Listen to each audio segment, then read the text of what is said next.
crap on my screen. The sun is still up. That never happens.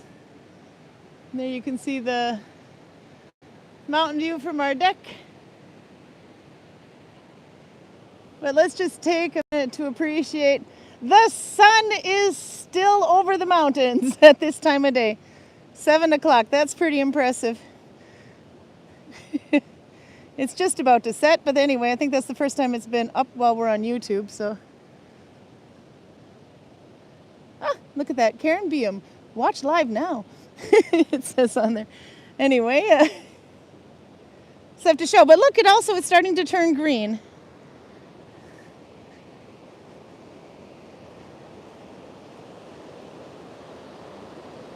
Everything's starting to bloom.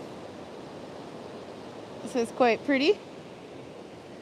And a little further down, this is just something that grows wild and takes over the yard.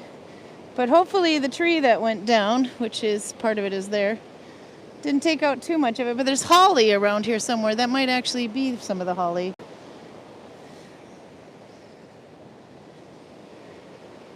Yeah, this might actually be the holly. They get little red berries though. But yeah, leaves, spring is springing. And we still have some more tree parts to pick up. Every day when we get home, we take another one up to the house and then start slicing off of it a little bit at a time. So that's about all the tree that's left down there. Some branches there, and then some branches still over here on the path that we got to pick up. But we've been picking up one every day on the way home, then bringing up to the house and cutting off little oven-sized logs. But look at that shadow. Hi! There's some more down there actually to do. There. We have to pick up that as well. But anyway, as long as we cut them in little logs that'll fit inside the fireplace, they should dry out by September, don't you think? We could walk down that path, but I'm going to save that for a little bit, I think. We had a little bit of rain today, not too much. But mostly we've had this beautiful weather. So it is about 8 or 9 degrees Celsius outside. Feels like 6 according to the weather forecast thing. YR.no. Oh, look at that. You get a little rainbow shear going on there. Anyway, that means it's about 46 degrees Fahrenheit. If it feels like 6 degrees, that would be 42 degrees Fahrenheit. So by the authority of a Duluth, Minnesota native, I declare it barbecue season. Open. Anything over 40 degrees, we're like, yay! Bring out the swimsuits. We can walk down the road a little bit though, while the sun is still up. Everything looks so bright and green.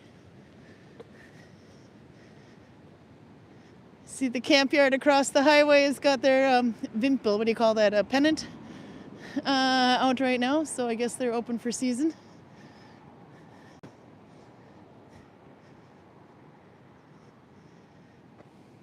Oliver says, yeah, but don't start fires. We've had enough of them for the year. Yeah, there has been well, when the wind was really strong anyway.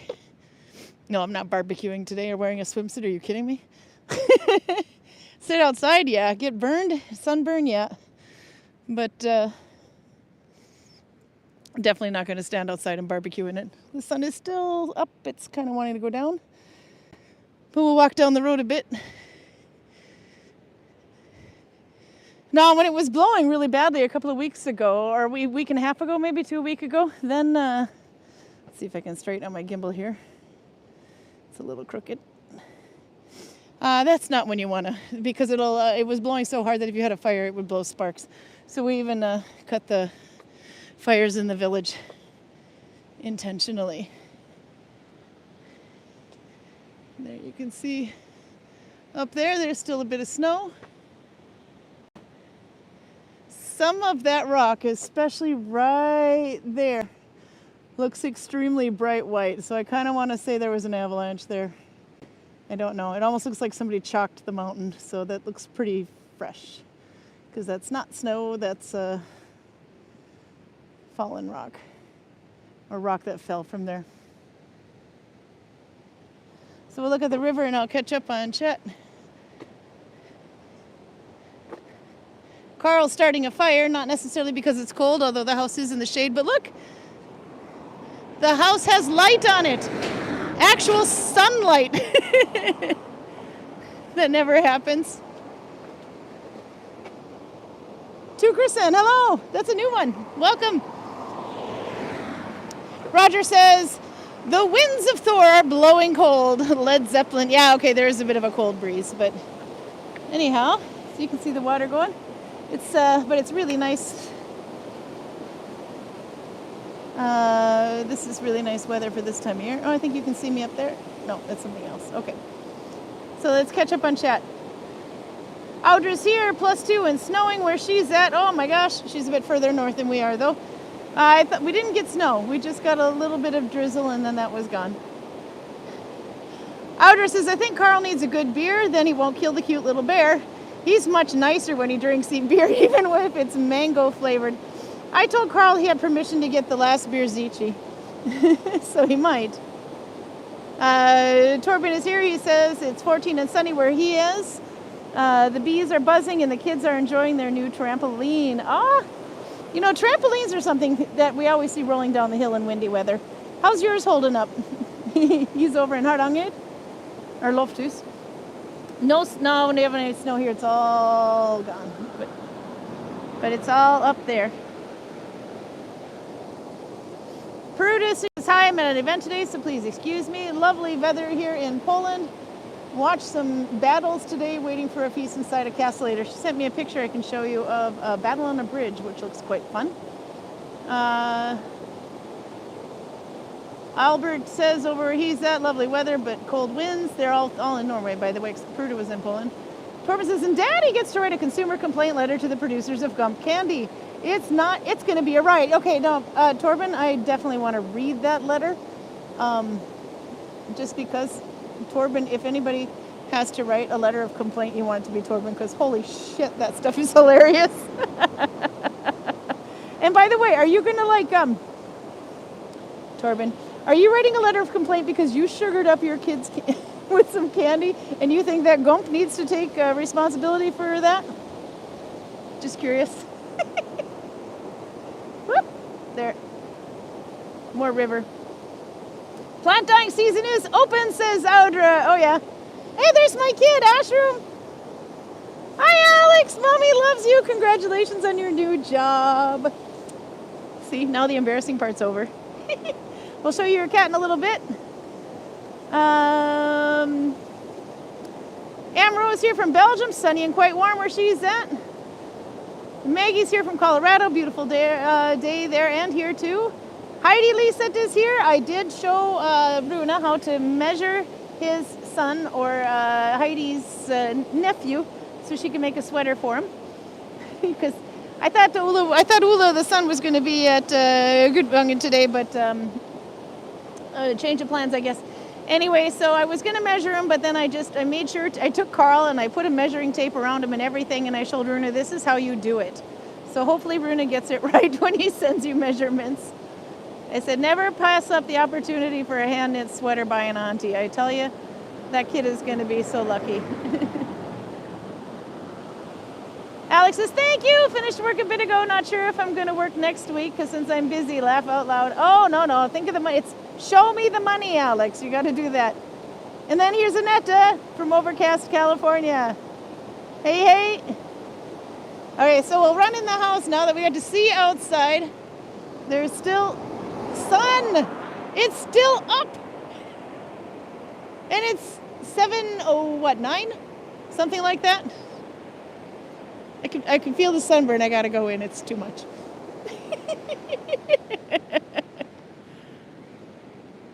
Doesn't take much to get. What's cooking today? Well, we're gonna make kjøttkaker, which is they're frozen. Well, they weren't frozen when I got them anyway, but it's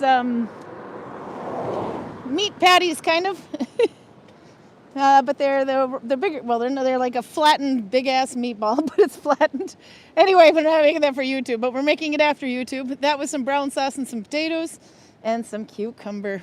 Alex is going to be jealous now because it's one of her favorites. She likes to eat brown sauce with the cucumber. And the sun is starting to go down. There's a semi if you want to get a little perspective on the mountain size.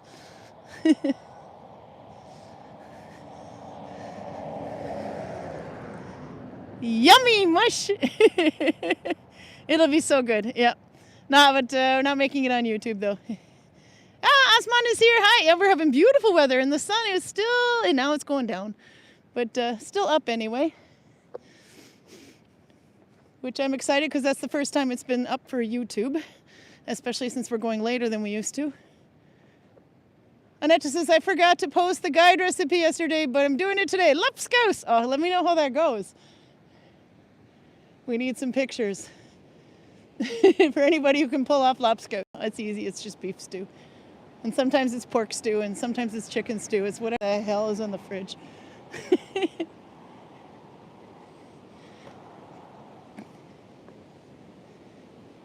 Then we'll head up back. We got a lot to discuss today. For one, why is Karl holding a teddy bear hostage on the thumbnail? That's a good question.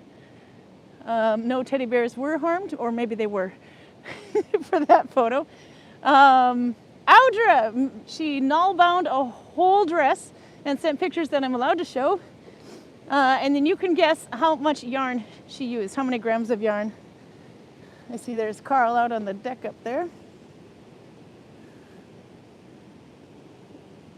House needs repair, but it's a rental. It's not ours. Hi, Karl! He's so deaf.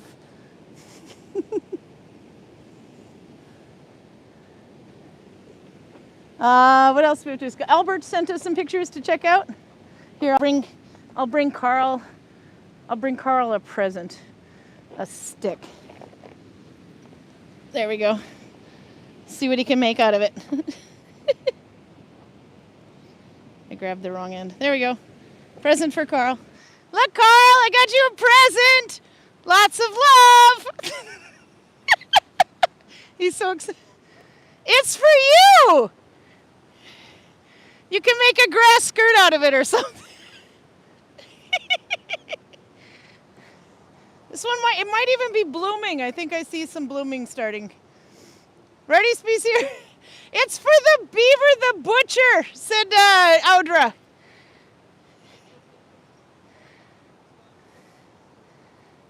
Okay, he looks like he's preaching to me, but I have no idea what the hell he's saying. What does it what?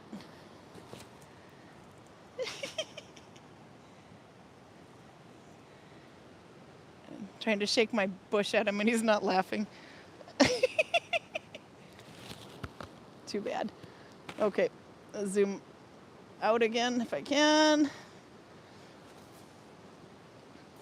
Whoops, sorry, there we go.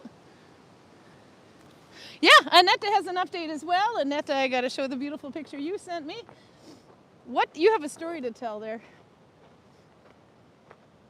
So there's a little delay in resin. It has nothing to do with the Strait of Hormuz. I'll have to show you. Okay, anyway, the sun has officially gone down.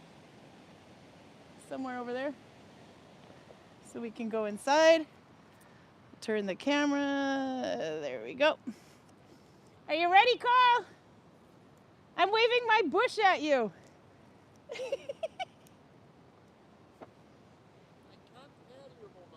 I can't hear you either. But you look like you were doing some sort of a Walter Goggins preaching. With your arms outstretched. You are not possible to hear at this distance. He says, you are impossible to hear at this distance. Go on. Bush! I bring you presents. Yeah, we used to be. Okay, we're having way too much fun. Oh, and it's the last week for the Stitch of the Month, which is technically a combo. Ooh, sorry, tripped. That didn't feel good. Okay. There we go. bringing my bush with me. Some people would call it a branch, but let's just say this is a more fun terminology. All right, cats away from the door. Go on, cats. All right, did you light a Carla prevention fire so she's nicer? Okay. Now we're gonna sit down. No, but she's not whining yet. She hasn't realized. As soon as she realizes we're on YouTube, she's gonna whine. Okay, Karl, I bring you a bush. I love you. Now sit down and play with your bush. Not for kids. There you go. Okay, I'll give you a microphone too, because they're still attached to microphones. If they cut out, then... Oh, this one is already off. Is that one off? What's your rule about cats on the table? As long as they stick their ass in the camera. Okay, this one's on. Is that one on? Yeah. Looks like it. Somehow they seem to cut out every now and then. One of them does. That's why I had two on. Cat! Come here, Fuzzy. Oh, Kaya says cat. Wait. Come here. You got a mommy online. She wants to watch. He wants to bring the bush over here because the cat obviously goes where the bush goes. Okay, or the stick. Come here. Come here. Everybody wants the stick. Carla wants the stick. Hi. Carla. Hi, Kaya. Kaya. Carla says hi. Come here, Fuzzy. No. Wait. Silly is in the stick game. Come here. The only one that's too good for the stick is Carla.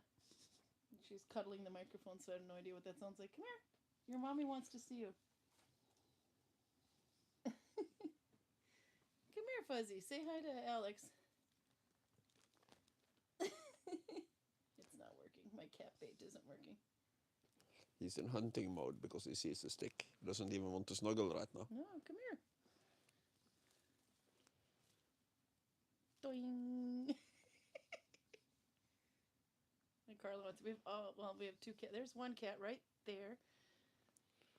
Come here, Fuzzy. The one cat who needs to show. He thinks it's a trap. I don't know why. All right. Let's put the stick over here. Okay, yeah. Come here. Your mommy wants to see you. Come here.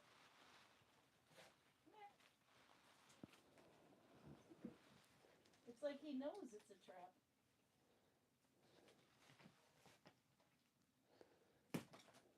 If I put it there, will you go after it now? I just chucked it on the floor. Karl, did you get yourself a beer? No. Audra says you have to have good beer because you're, and then you won't feel the need to, attack, and threaten bears. Would you like the last bottle of beer Zichi, or would you like a Duvel? They're both good. So which one would you like? Which one would tell you to go easy on a teddy let's bear? save the Birsici for now and take a duel. Take a Duvel. Okay. Here, Fuzzy. Your mom wants to see you. It's hard to be a YouTube cat. I didn't bring you a glass. You have to get up and do that yourself. Okay, Karl's got a beer, but no glass. I have a cat. There you go, Alex. I worked so hard for this.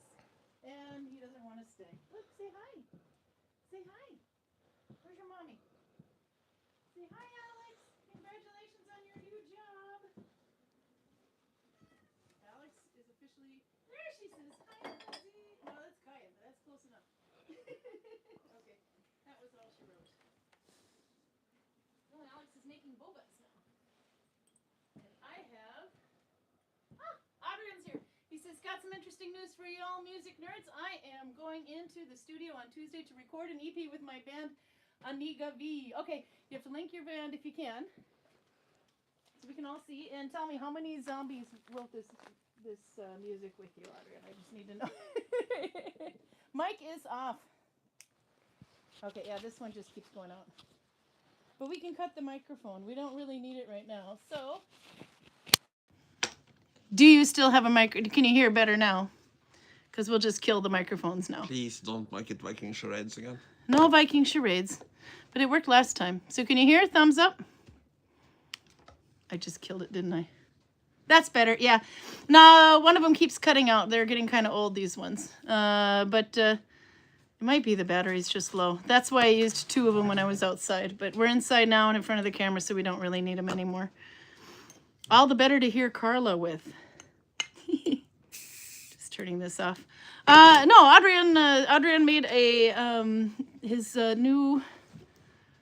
Thank you for that bottle cap on my ass. I'll read it up again here. Yeah,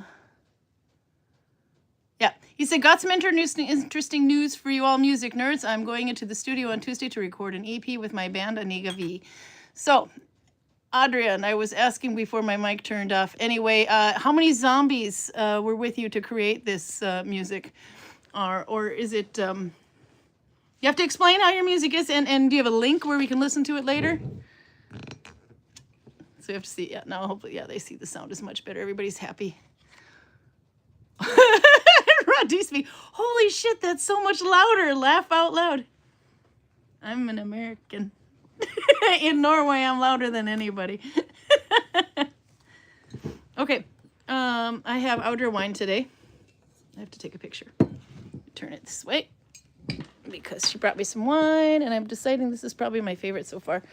I'm still a little bit dizzy, but I'm much less dizzy now. So what do you call it? The crystal thingy in your ear. Anyway, so that means I can start having a little bit of her wine. This is hibiscus vanilla, and I'm having the world's largest wine glass of it because moderation, my friend. Let's see, but it looks so nice. It tastes so good too. There you go. It's technically a wine glass, right? It's just teddy bear size. And Karl is having the Duvel. Not the window cleaner over there, but you got to turn your bottle. The Belgian one.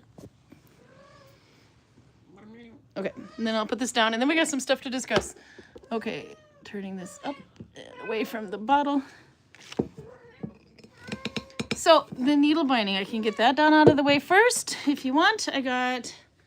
It's a bit bigger now. If Karl takes off the gambeson, he could try it on and see. But it's a little bit bigger.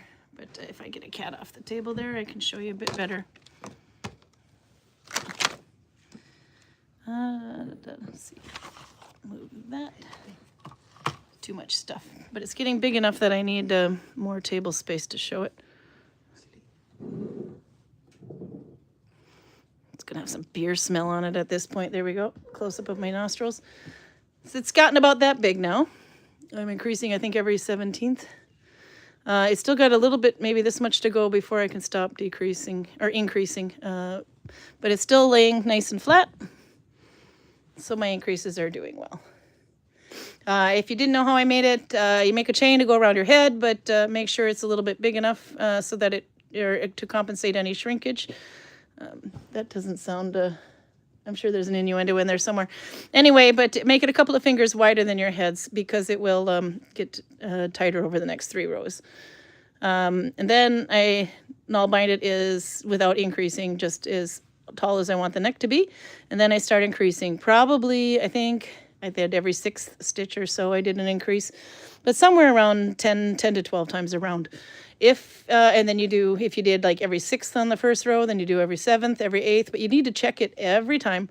First, lock your stitches into place. Well, that sounds interesting, said Ruddy. Be sure to link it when it comes out.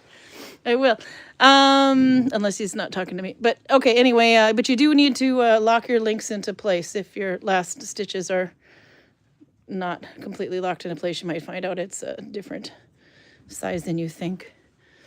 But anyway, then I check it each time and make sure it's laying flat. If it starts doing this, then I've increased too much and I need to skip, maybe skip a row, increasing for 1 row or so to fix it. If it starts doing this, then I've not increased enough and I need to increase a little bit. But if you check it every row, it'll give you a good idea. as to how you're doing. And you do this until you get to the shoulders. So if I had shoulders somewhere underneath this thing, about there. So when anyway, to make sure it lays flat until you get to about, when you try it on, it comes to about there, and then you can increase a lot less to the desired height that you want, or length that you want it to be. And that's how I make my cowls. You could do bottom up, but I have more luck when it's down. If you don't increase enough, or quickly enough where it lays flat, it will start to do, like, the neck will ride up higher and higher and higher until it gets to the width that it wants to be. That's why I make that, and then I'll show you the stitch of the month. And then, do you have any updates on Audra the Beaver Butcher ready? Or I know approximately when he is born. okay, so I'll give you guys a chance while I show you this to take a guess in chat. What year would Audra the Beaver Butcher be born in? Do you want to have give him any hints? The hint is that I want his life to be as action-packed as humanly possible. Viking age action-packed. Yeah, of course. So Viking events. You could get a lot of action in history. I could, but there is actually kind of a short period, somewhere in the middle of the Viking Age, where there is an enormous amount of activity. To the point where I wouldn't feel completely safe if I lived in Switzerland on top of a tree. Yeah. Because otherwise there is Vikings everywhere. Okay, so there you go. You've got just a limited amount of time to guess. Which year do you think Audra the Beaver Butcher was born? I just realized my computer is off, so I'll turn that back on. Carla clearly wants to make a couple of guesses, I see. I can hear. Let's see, let me reload my chat here. Okay, there we go. Oops, and I gotta turn off the sound there. Okay, put this around the gimbal. They're guessing. I'm kind of excited to see which one comes closest. What do you win? Karl's approval, I guess. Okay, so you can see this has kind of a bit of a different look. When it comes to crochet, you don't think something's gonna look a bit like when it comes to nalbinding, you don't think there'd be a stitch that would look a bit like crochet kind of, but this is a combination of two. This is if you take every other stitch is Korgen and every other stitch is Mammen, meaning one loop behind the thumb on one round and then two loops behind the thumb, or one after the other, sorry. So for this one, I'm doing one Korgen, which is where you take two loops from behind the thumb and go forward, and one Oslo, which would be one loop behind the thumb and then forward. And I'm doing F1, so one new one. And the next one new one, one new one. And I have to make sure that I increase every once in a while. So the trick on this one is, how do you know if you forget, did you do Korgen last or did you do Oslo last? So for this one, if you look at the back of your thumb, if I rotate it a bit more so you can see, there is a bit of a cross there. Where does it come? Does it cross this one or this one? Yeah, it crosses after two. So when I pick up two loops behind my thumb, I can see the cross. This means I need to do an Oslo stitch. So I'll do F1, or no, sorry, Korgen stitch.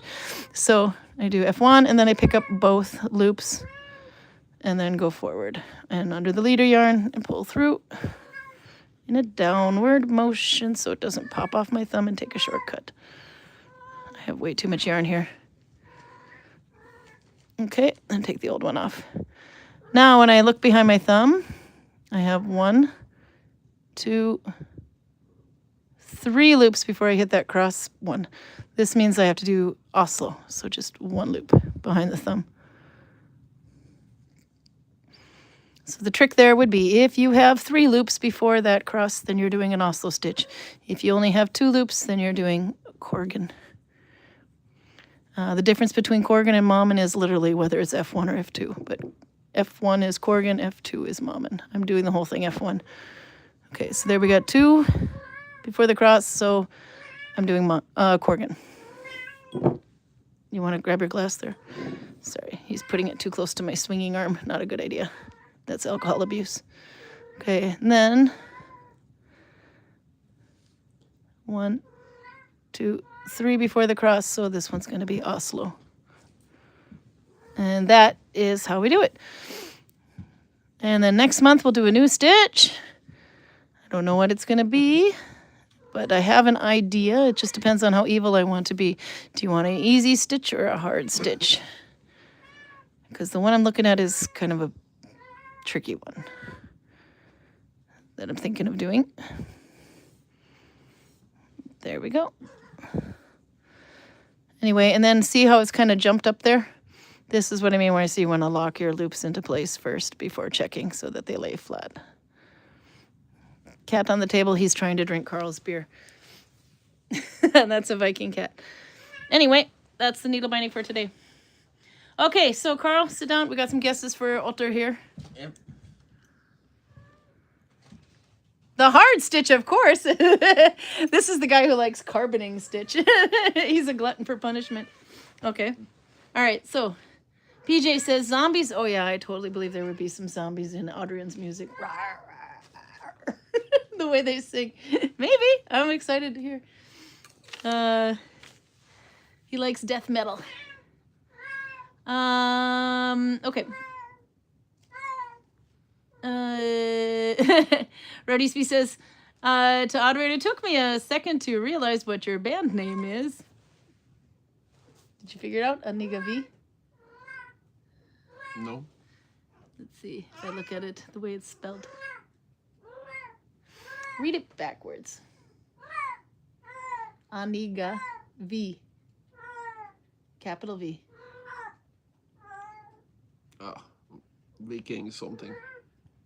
Let me see it right I'm waiting for the moment it clicks. Let's just zoom in on Karl for a minute there. Normally write in my head when I read the word. Oh, okay. There you go. There's your click moment. A very weird name for a death metal band because... It works for Audrian. Okay. So the guesses that we have for... oh, by the way, let's a little bit more on his music. He says it's a nice mix of different genre. Sonic Lapskaus. There you go, Annette. Lapskaus music. The songs we will record are a mix of jazz, blues, alternative rock, and progressive metal. Oh, that sounds good, actually. I can handle that. He says, see, we still got some keen minds. Well, it sounds interesting, to be sure, and link it when it comes out. So he doesn't even care about my link of my project. He wants to hear the band link. But yeah, no, put the band link in there. Okay, so guesses for Otter the Beaver Butcher. Torben suggests he might be born in 1183. Adrian guesses 978. Albert guesses 990. Anne Moreau guesses 956. Torben guessed again with 1163 because he just suddenly changed his mind and went 20 years earlier. Both of Torben's guesses are after the Viking Age. And Nolvia says, cats falling from the rafters onto his lap while others scream is action-packed. Oh, yeah. We're trying to work on that. Not for kids, Karl, says Annette, regarding the reading the name backwards. Yeah, Yep. No. It's not a death metal band, so I'm excited. This sounds like something I might like. Okay. When was Otter the Beaver Butcher going to be born? Well, go through the guesses again without going out on a tangent. And the rational 1183, which got updated to 1163. 978, 990, and 956. These are light. I understand the reasoning because you have a lot of really interesting events that he would be alive for if he was born that light. Yeah. But you also miss most of the Viking Age. School. It would be interesting to have something about King Knut's invasion of England and the St. Brice's massacre and these events. But they're so light in the Viking Age that the Vikings are... They're basically just militant Christians at this point. Most of them, at least. Yeah. So I was thinking 820 or plus minus a couple of years. That would mean that Anne Moreau was the closest with 956. Congratulations! You win the respect of Karl. She's still off by 100 years or so, but... Yep, she's still closest. Torben was right out. Because between 830 and 860, you have basically all of Europe on fire, more or less. In 834, you have the raid at Dorestad. That's in the Netherlands somewhere. Then you have Constantinople in 839. Hamburg and Paris both in 845. London in 851. You have two major campaigns on the Iberian Peninsula, one in 844 and one from 859 to 61. And all of this kind of builds up to the great pagan army that attacked England in 865. So if he is born in about 820, he is 45 years old when the great pagan army invades. And he has he's made a lot of tracks, to put it like that, before you get to that point. Another thing with these particular raids, as far as I know, the sources about them are the siege of Paris in 845 is pretty well documented because the bishop who was in charge of the defense of Paris actually wrote shit down, which is impressive. But for the other ones, I think I have enough wiggle room with basically, yeah, but nobody knows. So who knows? Maybe the guy who was first over the wall was a beaver butcher from Trøndelag. Who knows? Could be. Could Was be. he from Trøndelag? I've Did we figure that out now too? Is that a new reveal? I kind of want his family to be from Trøndelag because I want them to be more associated with the Earls of Lade than I want them to be associated with the kings of Norway. Yeah. So I want them to basically always be in a more or less constant state of rebellion against the king because it makes them more interesting. Yeah. But that is kind of shit that happens later. Yeah. I was originally kind of playing with the idea of having him contemporary with the first king, but the first king is a little bit after this. Yeah. But I was going to say hi to Donna Smith. That's a new one I haven't seen, but now we have representation from New Jersey. I think that's the first time we've had New Jersey on. Yeah, or it's been a while anyway, so yay, welcome to the chaos. I had them in the village like Wednesday, I believe. Oh, and people from New Jersey in the village? Yeah. Yeah, no, I'm talking about YouTube. Yeah, I understand. I don't know if we've represented, if we've got people, I mean, we got people from all over the world, but that was a new one. Okay, so when PJ was asking, but it's probably figured out now anyway, what were we guessing? Yeah. Anyway, what we were discussing, they were guessing the date on when Otter the Beaver Butcher will be born. Yeah. Now, for those who haven't heard, now what is the story behind this Otter the Beaver Butcher? Who is he, and what is your concept here? I just had a rant about how I think the Vikings TV series makes a serious mistake that they brilliantly dealt with in the TV series Rome. Because the main characters in Rome are Titus Pullo and Lucius Varinus. They are two completely made-up guys. Their names are from Caesar's book about the Gallic War, but it has nothing to do with the characters as they are described. And that gives you the freedom to just move them around in historical events and let them just do things. But when you write about historical characters, Harald the Fine-Haired, Ivar the Boneless, these guys,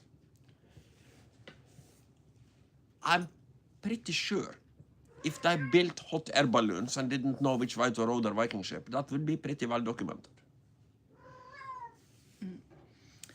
So you're gonna he kind of made a joke about that. They should just tell it from the perspective of Otter the Beaver Butcher, and we're like, we want to know the story about this Otter the Beaver Butcher, and why was he butchering beavers, and when did he live, what was he doing, and where did he go? We want to know the story of this Otter the Beaver Butcher, which he just kind of spewed out of his mouth at random, and now he's kind of screwed. So we've decided he needs to tell the story of Otter the Beaver Butcher. But now we know when Otter the Beaver Butcher will be born, about 820, and we know why. But where do you think he's going to travel to? Because he's obviously got to travel to cover all this That I can give you in pretty much chronological order. I know you can. That's why I asked the question. So, I'm smart. The Netherlands, the Byzantine Empire, it would be West Francia East Francia back then, but it's Germany now. Then Paris, then London. Then he takes a trip to Spain. Then it takes a few days off. And then he goes back to Spain. And then he probably goes to Iceland or does something else that is kind of off the books. Yeah. And then he's back with the great pagan army in England.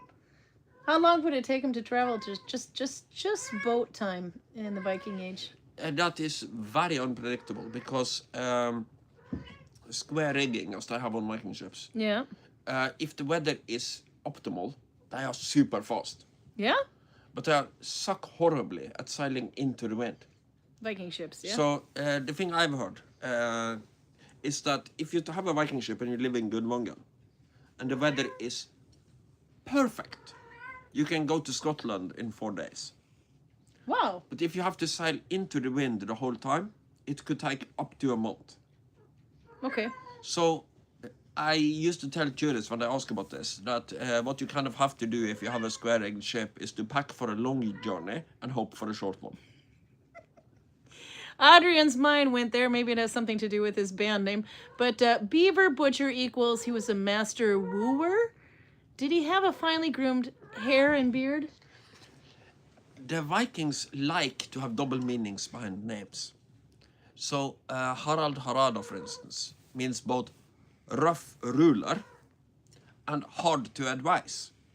Both of those things are good translations of the Old Norse Harada. So he might be hard to get to listen, and he might be brutal. And he was both, so it's a perfect name for him. Mm.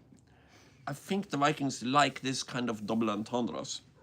So I will try my best to write him as both.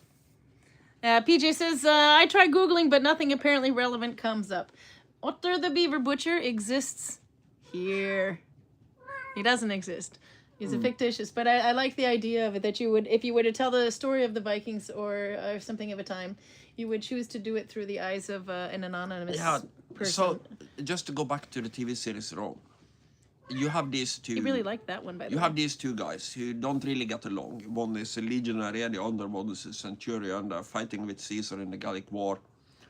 One of them is extremely traditional Roman, so Catonian basically in his worldview, Lucius Verinus. And the other one is super pragmatic and basically goes with people he likes, and he likes money. So he is very much on the popularity side.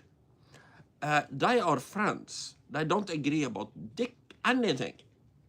But because they have these different kind of worldviews, Lucius Verinus ends up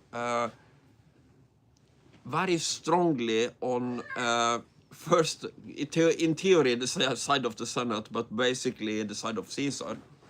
And Titus Pullo ends up on the side of Marcus Antonius. So in the last season, you have one of them on Augustus' side and the other one on Mark Antony's side in the third, 57th, God knows, Roman Civil War.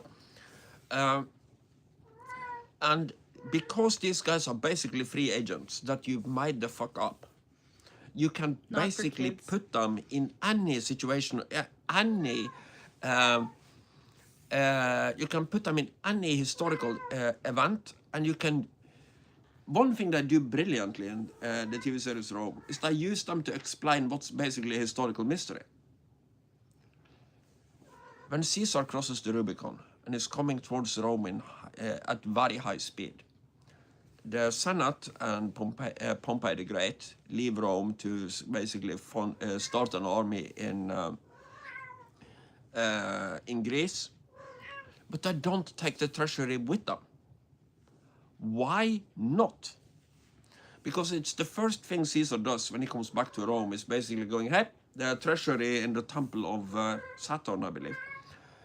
That's meant to be our backup money in case of an invasion from the Gauls. And since Caius Julius Caesar, has already destroyed Gaul, you don't need it anymore, so I'll take it. Thank you. I have a lot of soldiers I have to pay. This will be brilliant. So instead of having an actual rebellion among the 10th Legion and all the legions that have been super loyal to him and not been paid for like 3 years, he can now pay them, and they go from super loyal to fanatically super loyal. If they had taken away that money, if they took it with them to Greece, Caesar wouldn't be able to pay his soldiers, and he would be a footnote in history. He would be about as famous as Lucius Lucullus or somebody like that. So geeks would know his name, but you wouldn't have months named after him, to put it like that. But the way they do it in Rome is that Titus Pullo basically just steals the treasury and rides around getting drunk for about a month before, for a couple of weeks before he hands it back to Caesar and going, ah, no, I found this. Do you want it? And it is such a brilliant way to basically square the T, because we know historically that probably didn't happen, but it explains a historical mystery. And you can also have him, he's also, by the way, the guy who kills Cicero. And it's done so brilliantly. You know, some guy killed Cicero on behest of Marcus Antonius. You don't know which guy this was. And then you can just smack him in there. So you get to put him in all these really important historical events. And then you also have all the, what you call it, low-level Roman shit that just keeps happening. So Lucius Verrinus' daughter wants to marry some, I don't remember exactly what he was. He's some kind of poop collector. You just have to, if you haven't seen that series, that's a series that comes with my highest recommendations. Oh no, he absolutely loves Rome. The series Rome. Poop collector? Yeah, I don't know exactly what he was. It was not a high-status job, to put it fucking mildly. This is how we ended up with Audra the Beaver Butcher. But Annetta was asking, Karl says, Karl's a tough critic, and PJ wants to know, are you writing a book, Karl? And I said, we are totally trying to get him to write this book, because everybody wants to read the story of Audra the Beaver Butcher. They're trying to get me to do that, but it's the matter of hours in the day. And I think everybody more or less thinks they have a book in their head that they could write if they just had the sun and the wind and but you're motivation. So flipping entertaining. You should absolutely do it. I understand that actually writing a book that actually kind of works and people actually kind of want to read, that takes a little bit more effort than I have at 6 o'clock any given day of the week. Well, you're preaching to the crowd there. PJ is an author. Yeah. Yeah. Wrote many books, actually. But I don't think that's not an easy thing. That's a day job. I don't think she has to deal with hyperactive Indians for an hour before she sits down to read. You never know. Oh, was it from India today? You had hyperactive people from India today? Oh, that was just an example, but there was only 3, that was the thing today. Ah, okay. You had a lot of Americans in too, by the way. Oh yeah, they were super happy. Mostly. Yeah, they were super happy. Some from Illinois and some from California, I think. One was really excited about needle binding. Came with the textile background. I think I have to start looking out for Rune. Why? Oh yeah, the Ukrainians found him, and he was wearing a nalbound hat in Ukrainian colors. No, not that. No, they were fun. There was an American couple at the beginning of the day. I had them on archery, and then I went on Rune's tour. Yeah. And then I walked past when I had them talking to Angela about their guided tour. Mm-hmm. And if they had the power to canonize him, he would be Saint Rune of Gudvangen. His tours are really good. Yeah, they are. But this was high levels of praise, to put it bloody mildly. Are you nervous about your job security now? Because Rune is getting so good? I still think I'm better than him. Oh, Rune is good. He's got such a charming way of telling it, too. I think it's a closer race than it used to be, to put it like that. No, he's absolutely fun. I think just to See you, Anne. basically name them. I think Rune and Marie are absolutely excellent guides. Oh, Marie tells a wonderful guide perspective from a female perspective. Liga has some of that too. Yeah. But Rune and Marie has thousands and thousands of tours. Yeah, they've done loads. So, by the way, just to digress here, the reason you can't see my needle binding as I'm needle binding it so much isn't necessarily that I'm holding it deliberately out of shot, but when you start getting some length and some volume on your needle binding, it starts to get heavy and it can pull. And so if you're trying to needle bind high up and you have all your weight balancing on the one loop around your thumb, it's going to affect the size of your loops. So when you needle bind something that's this big, you need to have a really good grip of it in your hand so it doesn't pull, or rest it in your lap or on a table while you're working on it so it doesn't pull on each stitch. That was. If it's big, grip it with your hand and rest it in your lap. How's that beer going, Karl? I saw a comment that started with Karl, comma, and then it disappeared from the screen. I will read it. I will read it. Okay, just a minute. I have to. There. Or Korgen. Okay. There was more. Annette also says, by the way, did you pop some popcorn and watch my podcast interview? I did, actually. We did. It was really quite interesting. I see the guy does a lot, but I have to say, I can see why they did too. Because I can't imagine how in the heck they try to interview anybody in 20 minutes or less. That's hard to do. If you know what to talk about. If you have like one question, maybe, because you could go on for 20 minutes easily without the right question. Yes, but I also know Yeah. how to do brevity. So if I know what I'm talking about, I can talk for 20 minutes and then stop. Yeah, no, but it would be kind of fun to try. It was a podcast. I suddenly forgot the name of it. I can look it up here. Ordinary people, something. Celebrating Everyday People, Malcolm Presents. Anyway, oh, hi, Carla. I got a cat or a rat, something like that. Anyway. I think it might be a snake. Yeah, anyway, but Annette goes, if you wanna kind of meet her, you can go on to this one. I can actually put the link, maybe copy link address. Okay. So this is the first one, I believe. And then the second one, copy link address and paste. Anyway, you can say hi to Annette and see. No, actually, that could be kind of fun to try to do. I got to convince Karl that he needs to do it. I'm going to need the battery soon. Okay, but poor Annette here. There's going to be there's a delay in the resin, and I said it doesn't have anything to do with the Battle of Hormuz. What did you do, Annette? How did you do that? She fractured her pinky. And then, of course, I had to send her a pinky. You know, I mean, the pinky is it has a very important feature. How else are you going to balance your teacup?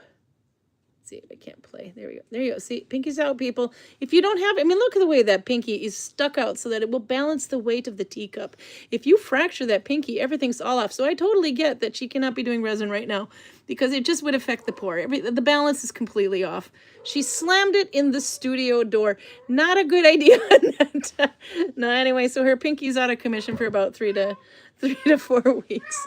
I'm so sorry anyway, but there you go. Be careful with your teacup. You might want to do a firm grip or switch to a coffee mug.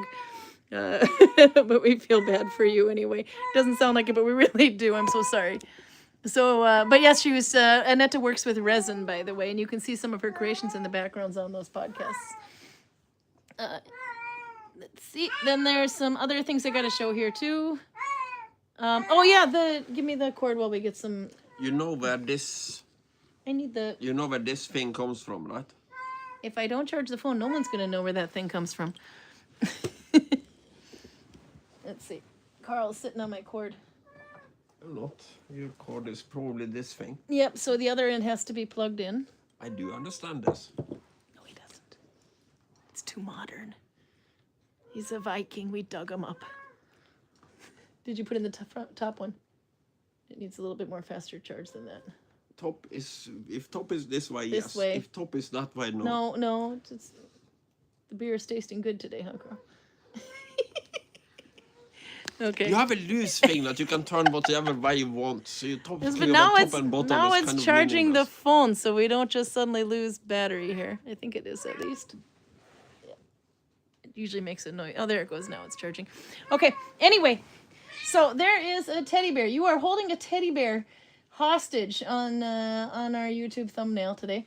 This happened in the store. I think I was in the shop and you were walking through it at a very bad time. On Monday or Tuesday, I think it was. Do you remember what it was? The two students who came through that just looked dirty as hell. I know nothing about that. No. It was just you stopping me when I'm walking And through this it. is why. So there was a Folkehögskolan, a school kind of bit like Adrian and Albert went to, but what is Folkehögskolan in translate that to... It's not university, but it's like vocational. It's not translatable because the Norwegian school system is completely different from anything else in the world. Because it's after high school, and it's generally a year when people try to find out what they want to do with their life, or if they want to do something that is so super special that there is no public school for it. Yep. Like if you want to be a Viking or a circus artist. And then Albert, for example, and Adrian took that because they have a whole thing about the Viking. You can literally learn to be a Viking or a Viking reenactor by making your own clothing, your shoes, everything. You learn how to do everything Viking, and then you learn about the Viking age as well, and more focus on that. So Adrian and Albert were in one like that, and there's this other one. These two students came through. They were looking just dirty and grimy. And apparently they were in Oslo earlier that day, but they were in a different line. They weren't taking the Viking line. I'm not sure what class they were in, but they were participating in something in their school called the Amazing... There she is, pooping on the floor. It's your cat. I know. Anyhow, well, better not step in that. No, so they were looking all grimy. They were participating in something part of their school called the Amazing Race, which is based obviously on the American reality show or wherever the hell the Amazing Race comes from. So their idea was to try to travel and cover as many points as they could without spending any money. And I don't know how many people were participating in this, but you are so fascinated by her poop. She's quiet when she poops. Oh, that's true. Do it again. No, anyway, so they were coming through, and the reason they were all dirty and grimy is because they had started out in Oslo earlier that day and had made it all the way to Gudvangen, which is about a 5.5-hour drive or so. Yes, Carla pooped while when she stopped shouting, and then she pooped, and now she's trying to clean up her poop, and she's still being quiet, and then she'll probably start whining again. She always gets a little boost of energy when she has pooped. If she would only use the kitty litter box like the other cats. No, but anyway, so apparently, I don't know if they were hitchhiking or how they were doing it or trying to convince a bus driver to take them for free or whatever, but it was about 5 o'clock in the afternoon by the time they made it to Gudvangen. Here, just a minute, I'll unplug you so you can get out. And then plug it back in again so we get some charge. But then they come to the Viking village and they want to know if they can enter the village for free. Nope. Can't do that. But I can arrange a picture with a Viking, and Karl stupidly walked by at the wrong time. He didn't know it. Karl doesn't usually go for this kind of thing, but it's like, I can't give him free entrance to the village, but I can get him a picture with a Viking. So Karl, and they like said, can you get a picture with a teddy bear? There's a theme here that we don't understand, but they needed to have the teddy bear had to be in the picture as to proof for the time or age or whatever it is. Maybe the teddy bear belonged to another classmate or something. I don't know. But obviously they needed to hold it hostage. So Karl starts whipping out his weapons, and he's got the sword. The next picture, the one that we took with them in it, that was the other two in there. But I thought this was so funny. Karl holding a dirty teddy bear hostage in the middle of the shop that it became we had to bring that one out for YouTube. You ready to sit? Yeah. And Karl, how did this moment make you feel? You are the only coworker that can get me to do something like that. I must use my powers for good. It's I'm basically, my brain is turned to maximum servant-mindedness when I'm working, but that is for paying customers. Yeah, but I couldn't let him in the village for free, so that was the best I could do is let him take a picture. When I'm done with the guided tour, I have roughly 10 minutes to basically have a cigarette, go to the toilet if necessary, and then be ready for my next station. Yep. And I don't let anybody but her eat out of these 10 minutes. Yeah. It's... I have to use my powers for good. But look, I got to... And Karl's like, giving me this look like, why did you make me do that, woman? I'm like, but look at the thumbnail photo. I even told him I was so using this for YouTube. But we don't need folkehøgskole people to molest a teddy bear. I could do that. Yeah, but they're not in the picture. It's just you and the teddy bear in the shop holding it. My point is that if you have a teddy bear, I can happily molest it without any folkehøgskole people being involved. Probably don't want to use the word molest with the teddy bear. I said hold it hostage with a sword. You sick bastard. Not for kids, by the way. Okay. Then Karl whipped out his weapons. Not for kids. See, PJ knows. Okay. Then there's another thing I got to show. Okay, we got to show off. We got to do some show and tell with Audra here. Because Audra did a thing of beauty. Let's see. Put the picture on. Find the right picture. Carla, get off the table. Come on. Finding it. There it is. Audra from earlier today. This is going to be some needle binding fun. Okay. Check out what Audra made. Audra made a whole dress in nalbinding. And she had it down to about this much, and I thought it was this cute dress, just the way she had it. And I said, oh my gosh, that's wonderful. I need to show that off on YouTube. And she says, but it's not done yet. And I said, well, then you have about 5 days to finish it, don't you? Just because I'm being evil and had to motivate her. But no, she actually did. She finished it. She sent me pictures this morning. It is all done. It is done in Oslo stitch, but that is an amazing amount of work. I don't know if you can see all that stitching. I love, love, love the way the colors are playing off each other on this. But beautiful, beautiful, beautiful work.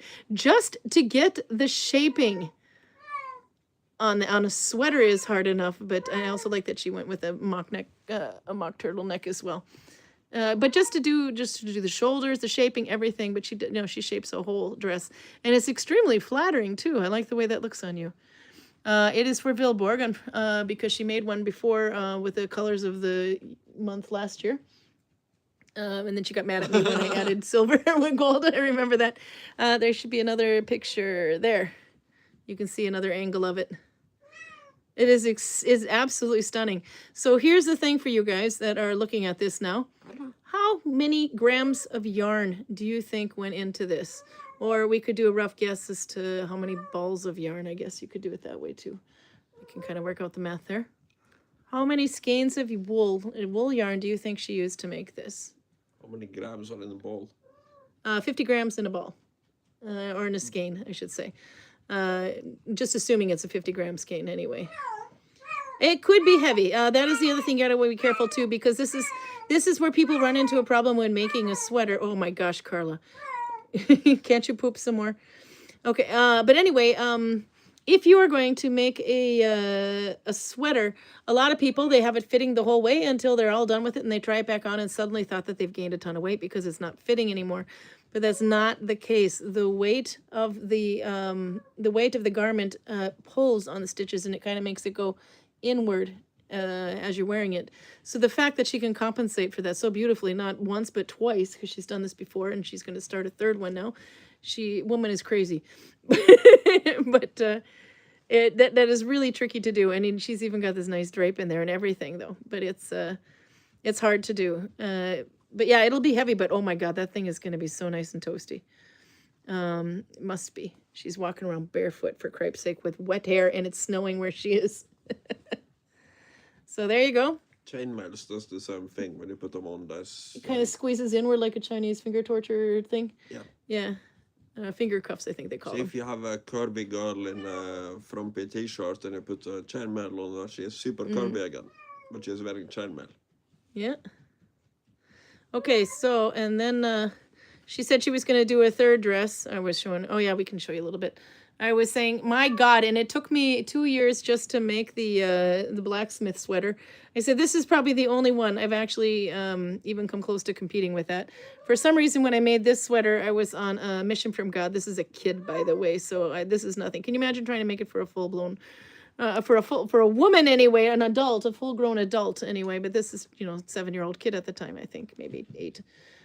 This is Alex, by the way, the one who's mommy to the cat over there. And then that's Cecilia, her twin, trying it on. But anyway, that sweater, for some reason, it was on a mission of God, from God, and it took me a week to make it. And then there's this other one that we were doing my kid from head to toe. This one's all over Instagram. We forgot to put mittens on Alex, otherwise she'd be nalbound from head to toe. That sweater, pretty much the same as the other one, thickness, yarn, everything, stitch. Took me a month, and that was the first one I made. And then I go and make the blacksmith sweater after these, thinking, okay, if I can do this in 1 month and I can do the other one in a week, surely the blacksmith sweater won't take me long. No, 2 years later, but there was a pandemic. But still, then I finally finished that thing. So you can imagine the amount of work that goes in on a dress there. And then she's like, I'm going to make a third one. And I was like, immediately had to send her a GIF as well. Where is it? Somewhere. I lost my GIF. There it is. First was the, oh my God. Just a minute, Karl, you're pulling on the... Karl. Okay, yeah, so that's me going, oh my God. And then when she says she's going to make a third dress, we needed to pass out a little bit. That's my reaction to this. Okay, anyway, so then, get rid of my low battery message here. Okay, let's see what we think. How many skeins of yarn, or how many grams, either way you want to go, it's a 50-gram skein. How many grams, or how many skeins, 50-gram skeins of yarn do you think went into it? You took my cord with you, Karl. It's around your neck. I have to do the math just so I don't screw it up. There we go. Okay.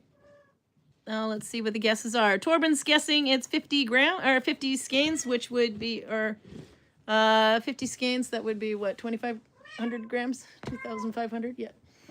And then I can do math here. PJ's guessing 15 skeins. Nikki said I would say at least 800 to 1 kilo, 800 grams to 1 kilo. Maggie's thinking it's 100 skeins.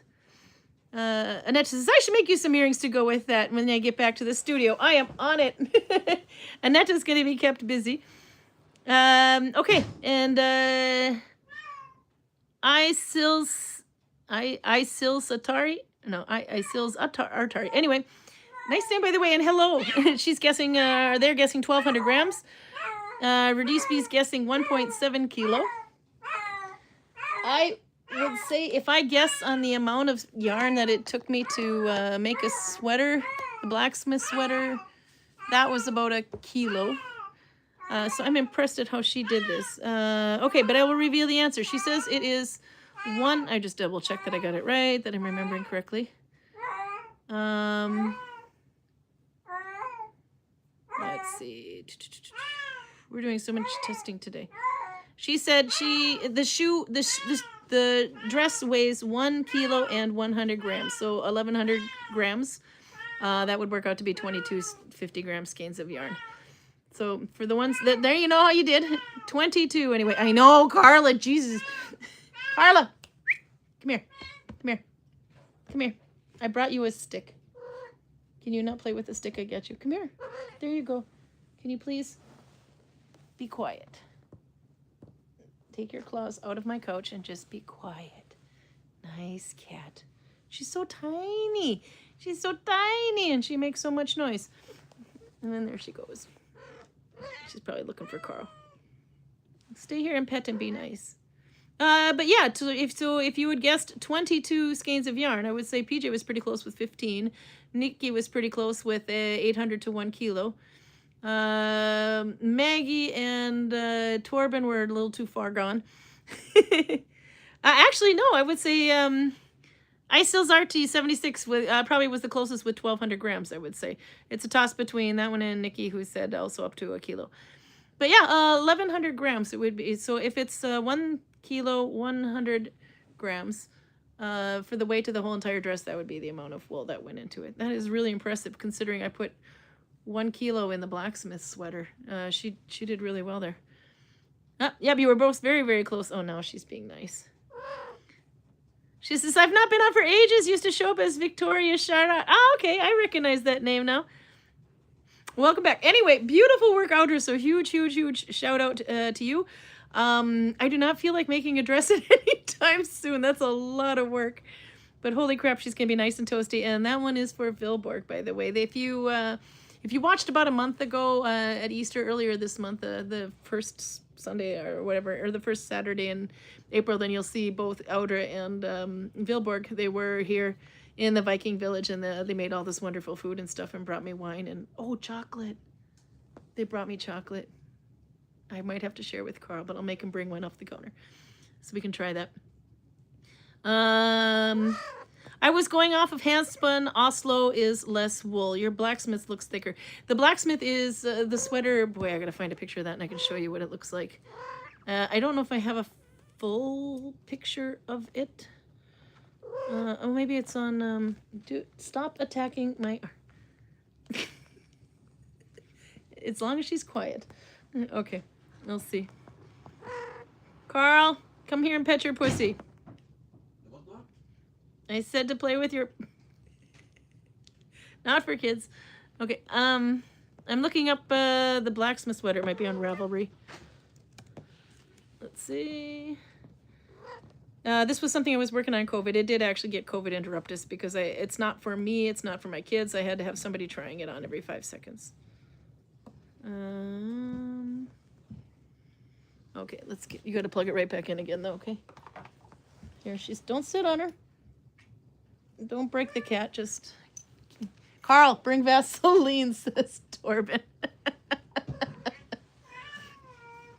Okay, there we go. Plugged back in again. Ah, here's the blacksmith sweater. Okay, so we called it the blacksmith sweater because he was our blacksmith at the time.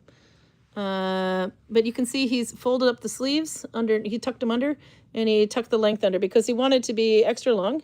So he could wear it under chainmail, etc., and he would keep warm. But for the picture, he didn't want it to be that long. And the sleeves, he wanted extra long because he originally wanted thumb holes. So it would kind of fit over like that. But this is taken in July, by the way.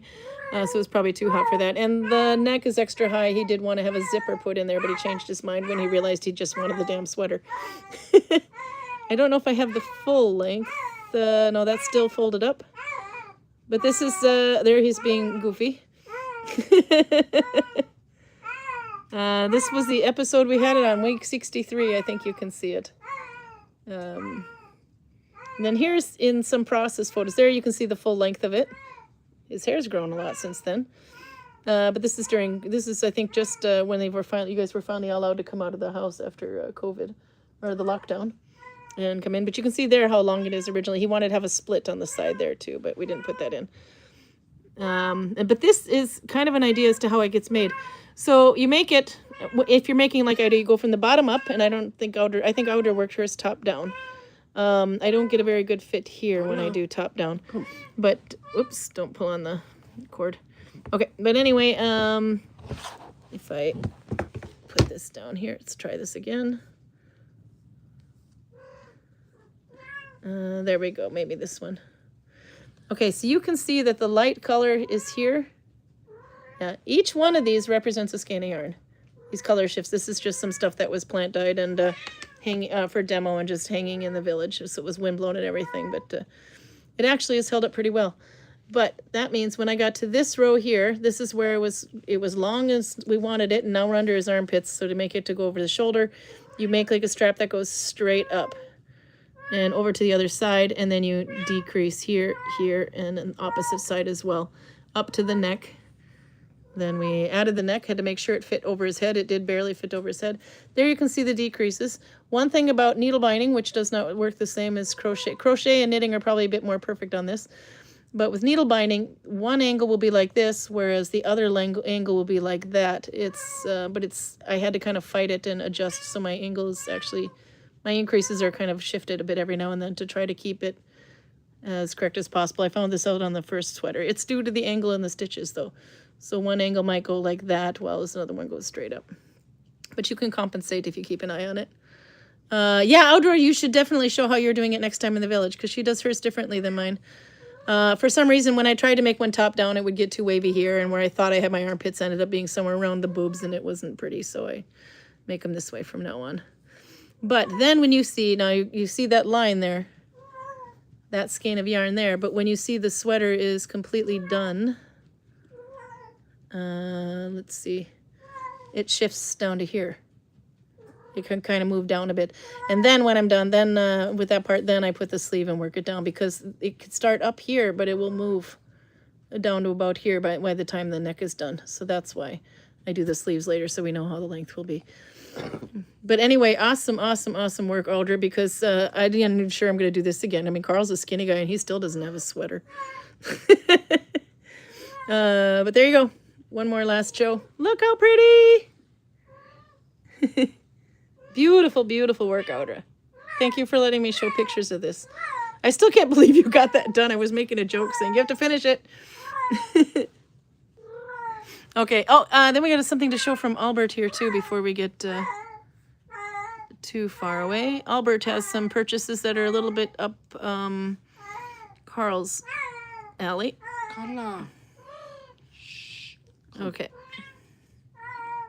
New purchases from Albert. This is for the Warhammer Geeks in you. He has this one, which is the Knight Destrier. And now tell me about this character, Imperial Knights. You have the phone in the way, so I can't really see it. Knight Destrier. I can zoom it in, actually. Yeah. I think. No, but that's about as much as I can say about it. No, there we go. It's not my army, so to speak. But so it's not an orc, so therefore it's not good? No. It kind of inspired the orcs to make the Stompa. Ah, yeah, okay. And then he also got this one, which I thought looked kind of cool. The Blood Angels Mephiston, if I'm saying that right, Lord of Death. That looked quite cool. And is this also Imperial? Yeah. Can Carla please turn off her microphone? Yes, definitely.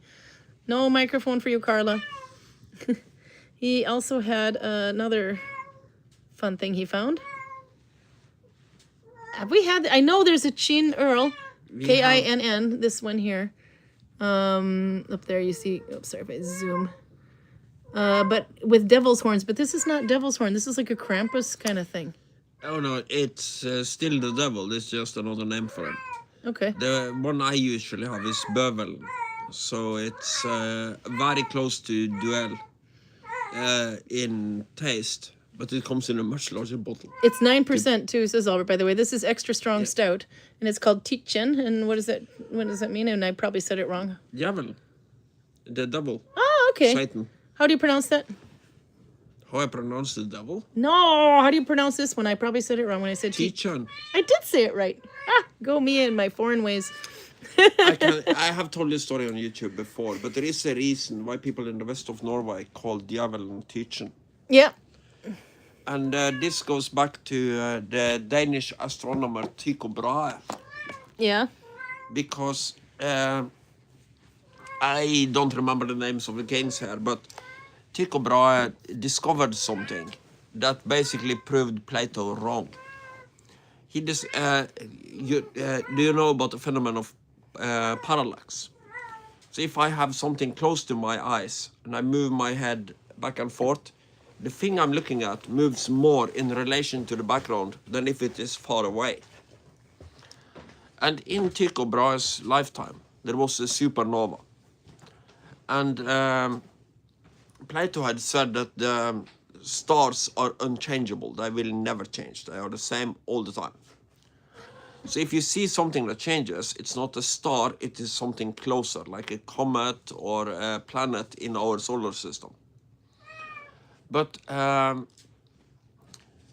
Brahe observes this supernova, and he basically goes, okay, That's not in our solar system. It can't be. It's too big. And he makes measurements. The Earth orbits the sun, and he makes measurements from here, and from here. And he can see no parallax. So it's not moving at all in relation to the background, which means it's part of the stars, and Plato is wrong. And this is super big news in medieval Europe. So he becomes very, very popular with the Danish king. So the Danish king gives him a lot of perks. He lets him build his castle at... he had two. He had one called Stjerneborg. I think that was his observatory. Basically, directly translated from Danish, it's Star Castle. And he had another one that was also called something Borg. That was his home. He is a very, very weird guy. He had a duel with his cousin when he was like a teenager about mathematics. So, being Danish, they decide that the best way to find out who is right about this mathematics equation that we can't agree on is that we both take our sharp swords and go into a dark room and fight. Tycho Brahe lost his nose. So the legend about him says that his nose was made out of gold, the fake one that I put on top. But they did excavate his grave at some point and found out it was mostly made out of bronze. He might have had a gold nose that he used for special occasions. He also had a time-drunk moose, and he was a very, very weird guy. But one of the perks that the Danish king gives them, and remember Norway is part of Denmark at this time, is that he gives him the tax rights of Nordfjord, the area where I'm from. So Tycho Brahe was basically the local tax collector, and he was kind of a dick. So people didn't like him at all. So Tycho Brahe, the devil, teaching. I see what you did there. That's probably where the word comes from, because they basically consider him to be the devil. One of the local stories is, I told this when we sent from Selja. There is a local farm called Hannekamben. That's been a while. Basically the rooster's comb. Because it's like a big hill that stretches out on the top of the Stad Peninsula. And Tycho Brahe somehow came into possession of this farm. Probably somebody couldn't pay their taxes, so he just took it over.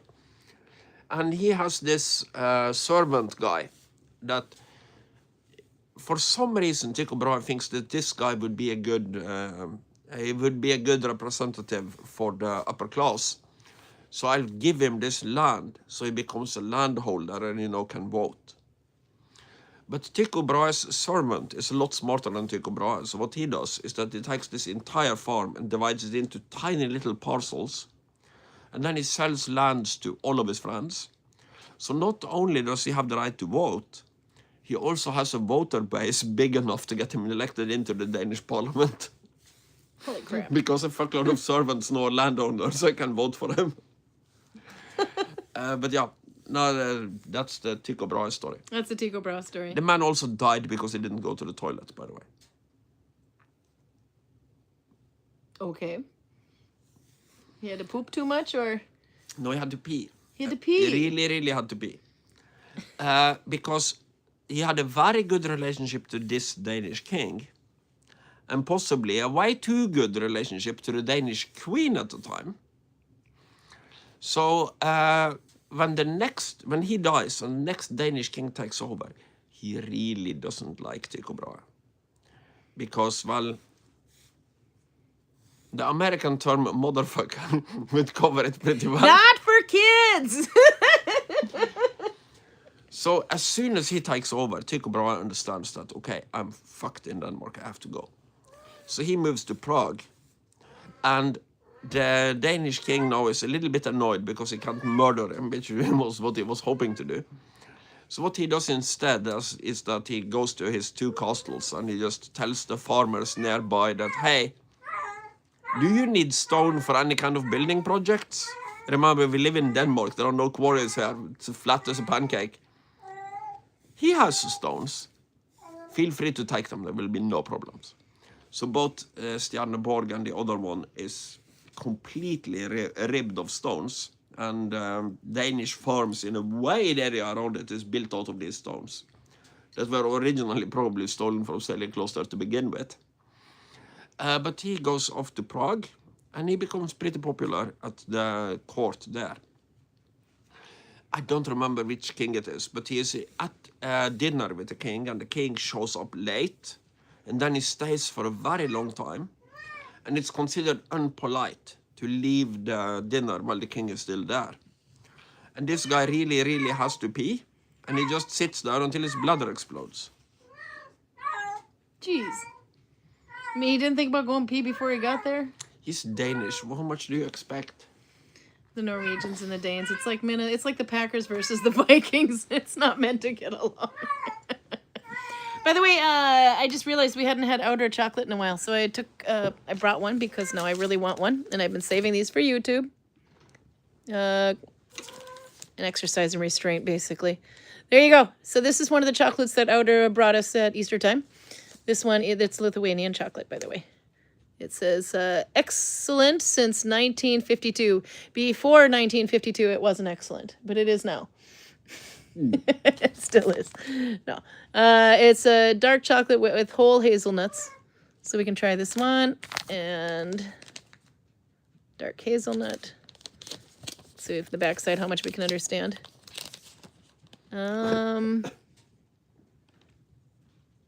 We've learned what that word up here, judosis. Dark. Yep. We're learning how to speak judosis chocolats. Anyway, if I can get it to focus, I have to get my fingers out of the way. Maybe it will focus. No. It does not want to focus. It doesn't matter how much you focus. We still can't read Lithuanian. Doesn't matter, but we know how to read that word. Those two words, and that means dark chocolate anyway in Lithuanian. 85 grams. Okay, open it up, Karl. Because I need two hands. And he does it behind the camera anyway, so we don't get the wonderful reveal. No, this is thievery proof. Let's see. So this is your food portion, Annette. Take notes. Lithuanian chocolate from Audra. Pergale, she says, equals victory. And I don't know if I said that right. Is it pergale, or is it like the Finnish perkele, but pergale? Pergale. No, I want to, or go like some Italian, some pergale. That generally doesn't mean I won. Oh, look at that. Ta-da! I see hazelnuts. Okay. There you go. Have some. Hi, Carla. Oh my God. That's so good. You can't have any more. I will share. Oh, that's really good though. I like that one. It's almost like there's cinnamon in there. It's like Christmas in a chocolate bar. Keeping it. No, I'll share with you, but I might need another one right away. I'm having a good day now. I've got outer wine and outer chocolate. Okay, I probably should have ate when I came home. Okay, there was another thing I had to show here from Albert. Den är väldigt god, it says. Let's see, turning the microphone or the camera. The carry kit to bring all these. Okay, so Karl, why would you need one of these? Well, if you're a Warhammer player, how do you do this? Sorry, I have to hold this still. You need transport, something like that, to wherever you are having a battle. You got to carry all those characters around and you don't want to break them. But it also is a nice display. Nuts and chocolate says Torben is like nails in an ice cream, not wanted. More for me. So you see the little slots on the side of this thing? Yep. They have to put in some kind of styrofoam thing to keep them in place. I thought that was to control the height. So these ones are obviously much smaller than these ones, so therefore it only needs one slot in between where this one needs two. No, but you would need some kind of something, because otherwise as soon as this gets sculpted, get somebody dance into it, all the things are falling over and banging into each other. You have which you want to avoid. You have one magnetic shelves, says Torben, by the way. That's a good idea. That'll keep it from sliding around. But you don't want things like that sword to break in transport. All those little pieces. Albert says it's a hard case with magnets. Ah, look at that. It's like these guys know more than we do about Warhammer.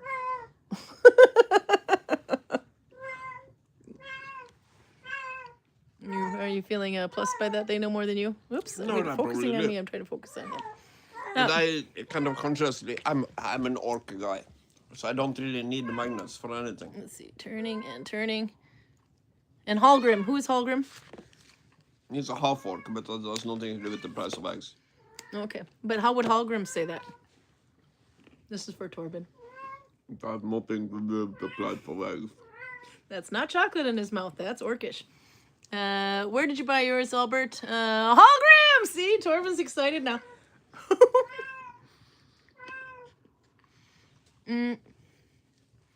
Torben said the chocolate before the 50s it was rather meh.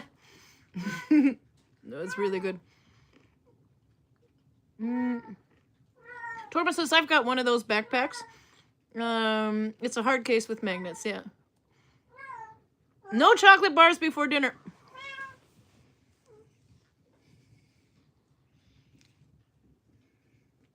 Feed me, woman.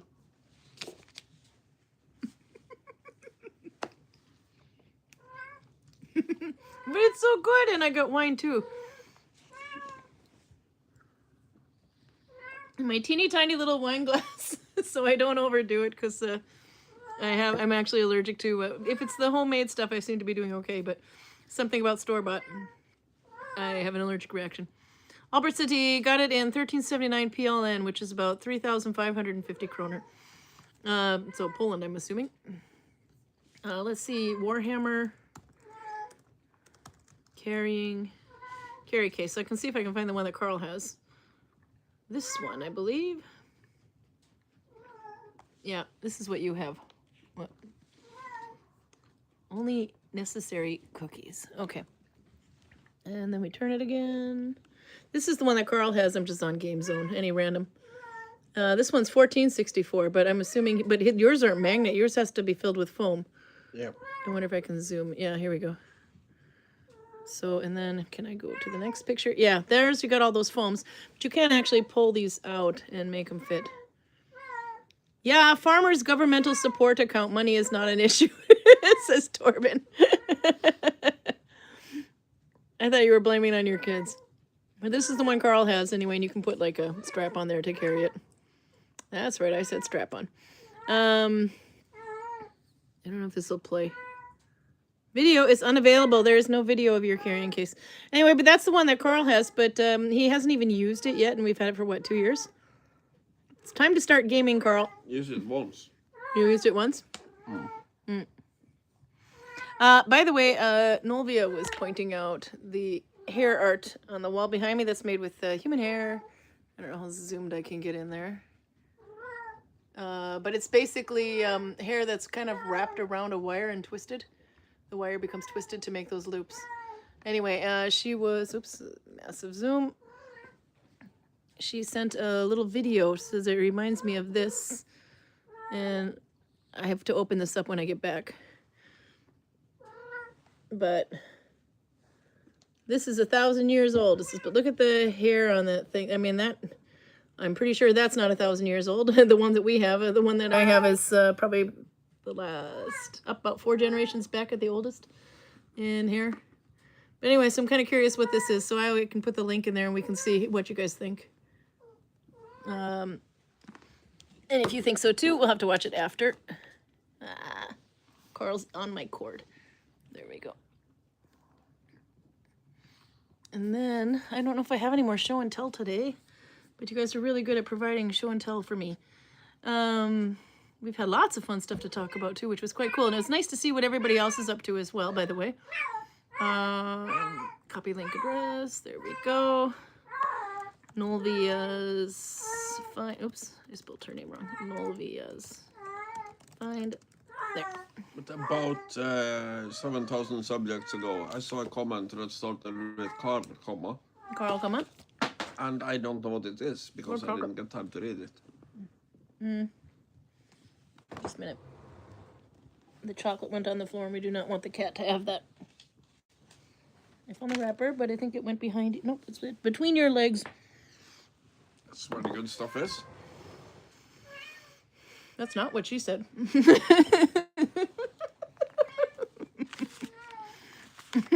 Can't be 1,000 years old. They have a photo of the guy in the middle. Yeah, I know. Clickbait. And that is when I get back in the studio, I'll send you some pictures of earrings and magnets and keychains. That would be really cool to see. But you can see some of it in the background on that podcast.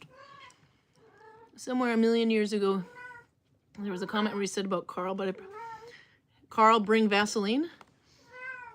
Is that the one you couldn't remember? It's like called comma, bring Vaseline. Yes. That is entirely possible then, but I don't think so. Do you feel more enlightened that Torben told you to bring Vaseline? Context would help, but... Context was putting your chainmail on. It got tighter. It gets tighter because it kind of grows in length. The Vaseline would make that worse. It wouldn't make it any better. Holy crap, that was really good chocolate. I think I've got a sugar high going on right now. Either that or my little bottle, my little glass of wine is hitting hard. Could just be the crystal thingy in my ears. Let's see. Nikki says, I made socks this week, hoping they'll fit the recipient. It is really hard to make socks to fit other people, I've noticed. One of these does kind of help. But the thing is, this is a sock stretcher, or not a sock stretcher, but a sock shaper. So when you're done knitting a pair of socks or crocheting, but usually knitting, you can dampen the socks and then put them on one of these, and it will dry in a nice form. It's a sock blocker, is another way of calling it. That's kind of like what I do with the steam. But anyway, if you could actually make it to fit this foot, and this is size 38 to 40, which is like 9, 10. Karl broke my phone. Come on. Did you pull the plug out now too? Because we're toting low battery here. No, he didn't. Okay. Now anyway, but the thing is, the reason I brought this out as a little demonstration though, is the hardest part about fitting somebody's foot is this part. Because if you can make the sock so that it fits just right here and fits just right here, but if you can't get over this part of your foot, you're fucked. So this is why a lot of nalbound socks will be a little bit looser fitting right here. Because whereas a knit and crochet stretches this way, nalbinding stretches this way. So you could end up also with toes that are a little extra long too. But because it doesn't stretch this way here, you actually have to have it a little too much. She's so noisy. You almost have to have like a little extra space to go over that point, just to make sure you can get it over the heel. But it hard to do. But anyway, another thing I did too is I took a sock, a knitted sock or something that kind of got felted. Carla, for cripe's sake, come here. Yeah, I'm talking to you. Nah. Anyway, but if you take a sock that's kind of almost been like worn to death to the point where it's like formed to their feet, trace the outline of that and make sure that the sock you make fits in that that tracing. That's why I began making socks from that place, this Audra. There we go. It blocks socks. No entrance if you're not wearing socks. This is true. Do you feel blocked? Do you feel like you need to wear socks? Yes. But there you go. It works.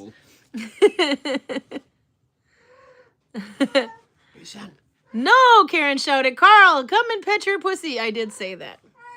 Not for kids. You sick bastard. What did you think I was talking? I was talking about the cat. Holy me, not crap, says Audra. Novia says sock blocker. It is. It's actually called. Okay, so if you were going, when I finish this, for example, if I think it's looking a little bumpy, more than I want, you can wet it and stretch it into place and lay it out. They do this with lace shawls, for example, so they don't So when they just come off the needles, they kind of look like this. But when you wet them and then let them dry, or kind of push everything into places to where it's supposed to lay and let it dry, then it will stay that way. Another way to do it is you take your nalbinding or your knit or your crochet, whatever. You put a wet towel on top of it, maybe a dish towel, for example, in cotton, and then you take an iron and you just push down, and you can hear it kind of go. That's like putting steam into it. Just a second anyway. Don't rub. That might felt it, but if you just do that to it and then let it dry, your stitching will look suddenly, it'll go from looking handmade to professional in quite quickly, because it makes all your stitches kind of go more even into place, and it's a wonderful thing. But that's what these are for as well. So you can do that with socks, because socks are 3D. They're not flat, they're round. So you kind of put them in. They work. That's what I have this for. I found a trick to get her to quieten down. Ah, he did. You want to explain your cunning plan? No, it almost worked now. She's gone off and pissed. Yeah, but she has pissed quietly. Yeah. Now, Carla doesn't like it when I snuggle other cats. And since Fussy Shall have no false pussies before Carla. because Fussy was nearby, I just picked him up and snuggled him. And then she came and looked very angry, and now she is walking away quietly. Nikki says they're quite pretty, gray mommin with a green accent. Oh, I like that. That's kind of cool. There's a hat I made that was gray and green, and I had just this tiny little ball of lime green, and I thought, not sure what I think about the color, but it turns out to still be one of the most favorite things I've made. And it's just a hat. I think that's on Instagram.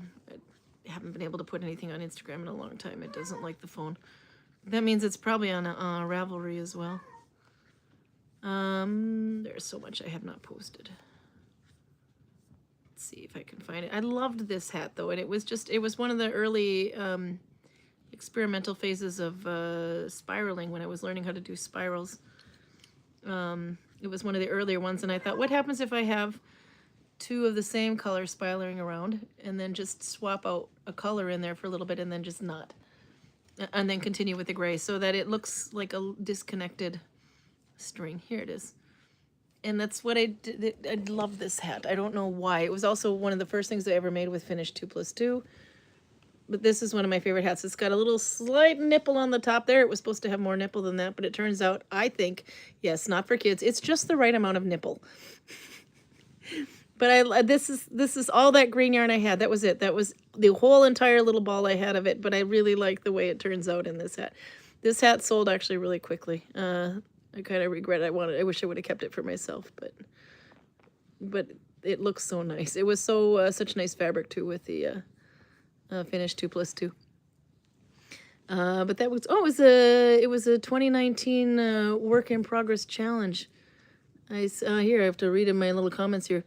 I started this one at least 2 years ago, and now that I finally see it finished, I'm wondering what my problem was. I love it. Okay, there's more to the story. Something I love about nalbinding is that even a tiny ball of lime green yarn can be a hero in a project. Another thing I love about it is that a mistaken pointy top can be such a cool error. So it wasn't supposed to be a nipple. It just became a nipple. Then let's hear it for the 2019 work in problem, whatever, challenge. I started this one at least 2 years ago, and now I finally see it finished. I'm wondering what my problem was. I love it. And I almost forgot. It's Finish 2+2 F2 in some old yarn from the bottom of the basket. But yeah, this turned out to be one of my most favorite things I've ever made with needle binding, and it's just a hat. I got lots of stuff on Instagram. If you see stuff like this, though, this is a pattern. But you have to kind of scroll way, way down to get it. Here's another example of spirals, by the way. This is actually 4 colors around each other. No. 2 purple, 1 blue, 1 black. It was just kind of a way to see if you could make them separate a bit more. Kid wants to practice nalbinding today. How old is the kid?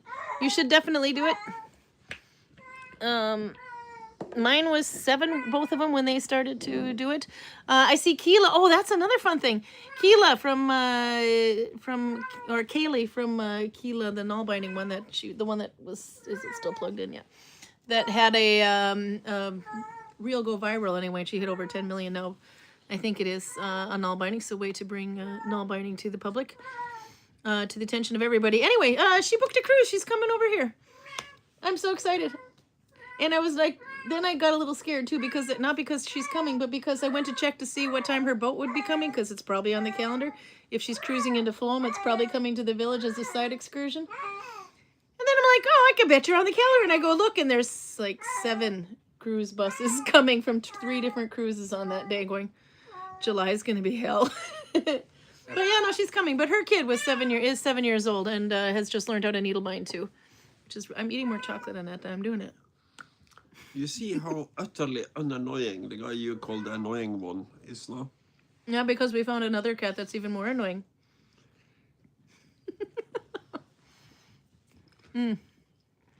She wants to make a Moochie plushie in nalbinding. Well, that would be kind of cool. 13. Yeah, no, she can do it. She can definitely do it. Here, you better eat the last one. I'm going through chocolate overdose. I fed him with my fingers. Okay. What else do we have to cover today? We did Albert's. We did Annetta's stuff. Oh! Sally Pointer has a new book.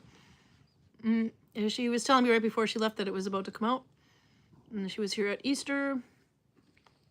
I do not know that I can get this one in for the shop. The bad news for me, purchasing for Viking Valley Gudvangen, the shop, and the good news for you, purchasing for as a personal project, she went with print on demand for this one, which means she can keep the price down. So the price is 245 Norwegian kroner, which is about 150 kroner less than her other book in the shop. Then, anyway, but this one is all about limebast. Working on there. I think she said the pictures were going to change a bit. She has like a little launch video for this. But this would be not just the needle binding with plant fiber, because you can see she's got needle binding with plant fiber, but she's also got rope making. But she goes through the whole process of how to prepare bast. Lime bast is a tree called, is it linden? Something like that. I think it's linden anyway, but we don't have that tree growing around Gudvangen. So I dared her to go out and find some trees we could use. But actually, maybe we could use some layers underneath the birch tree that's down. But you can see, see how much I can zoom into this sucker. You make these ribbons that you kind of peel off the wood from the tree. And then you soak them and you let them dry. And then and she goes in for their cordage craft everything. But this one I'd absolutely love to get for the shop. I don't know if I can. This is her doing looping around a core, like hybrid Vig stitch and simple looping and other thing. But like her nalbinding book, this isn't just nalbinding. This is just focusing on bast, harvest preparation and use. This is the kind of thing that had me looking up Sally Pointer in the first place, because I was trying to figure out how to use stinging nettles. And it's kind of a similar process anyway. But anyway, no, there you can see a really good picture, actually. There she's harvesting it there. That's a bit of a chore. But anyway, I can put the link in there and you can figure out how to get it. But I don't know that I'll be able to get this one in the shop, because if I can't get it through a supplier, I have to buy it for the store at that price and then add our shipping and whatever into the price, and it would be expensive as hell. But I'll find a link there and send it to you. But definitely congratulations to Sally for the new book.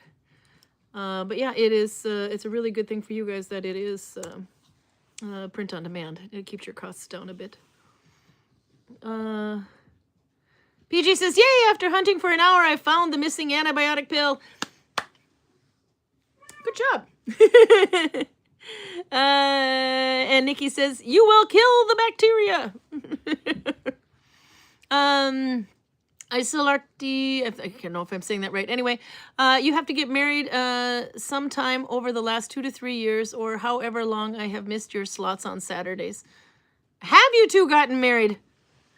Oh, hell no, we're living in sin. My mom's friends watch this. In Pengilly, Minnesota. No, we haven't, but that's actually kind of a... Ah, look at that. I got somebody chatting from that's coming to work for us soon. Summer seasonal plate that's returning. No, we been together actually 5 years, 5.5. The fun thing about YouTube, though, is we started this, it was Virginia and I, we started this in COVID. It's called quarantine needle binding. And after about, quarantine nalbinding, anyway, and after about 14 weeks, we just switched to Viking nalbinding because the quarantine was like so yesterday. But since we both do Viking reenactment and worked in a Viking village, we thought that would be perfect. Pandemic quarantine was just 14 weeks in 2020. Yeah. There was nothing more happening in 2021. No, and it was a rough year for Virginia as well, though, because she's a Spanish guide and doing English guiding, and we pretty much were bogged down with Norwegian tourists at the time because people couldn't travel. So no, that's what we thought. That's what we thought. But that's not actually what happened. No. Because more wine. It takes more than the global pandemic to go get Norwegians to go and see a Viking camp. Yep.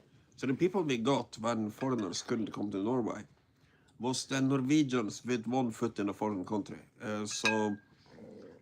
Immigrants, people who marry foreigners, that sort of people. Pure, straight up Norwegians on both sides of the family and no visitors from Alabama. You don't see them. They are practically unknown as a species. But there were quite a people visiting the village that were like me, expatriates. So we live in Norway. But anyway, they were coming out, especially we had a bunch from Ukraine, for example, living in Norway, and they couldn't speak Norwegian. So we did actually need some English guides. But anyway, what happened is because we needed the Norwegian guides more than the English-speaking guides, or Spanish-speaking, at least for that point. Well, in reality, no. But okay. In theory, yes. In theory, yes, but in reality, no. I just guided a tiny bit more in Norwegian in 2020 than I do right now. But the thing is, the Norwegian guides could do Norwegian and English. Yes, but you can only do one at a time. Yeah. So anyway, it was unfortunate for her, but she ended up in the shop a lot more than she wanted to, and she is hired to be a guide and wanted to be a guide. So she disappeared not too long afterwards, and then Karl stepped in. Anyway, but long story short, the point I was trying to get to was the fact that Karl pops in on YouTube with Virginia and I were on there and tells a story about some weapons move that involves testicles. Yeah, you heard me right. I think it's around week 36 or something like that anyway. But anyway, actually, you found out that being on... We were surprised because you don't ever pop into somebody's YouTube or anything, and that was really quite cool. But then as Virginia started to separate herself a bit more because she was kind of going back home to Spain, you start stepping in more. Yeah. And you were just a friend, a co-worker. No, you are for a long getting time. Close to the end of 2020. Yep, and then... well, due to COVID, actually, you also moved into the textile house with me so that you wouldn't have to drive back and forth, and because also cabin fever with your roommates. Yeah, but mostly that... either that or you were flirting with me, and I didn't know it. My parents were really old at the time.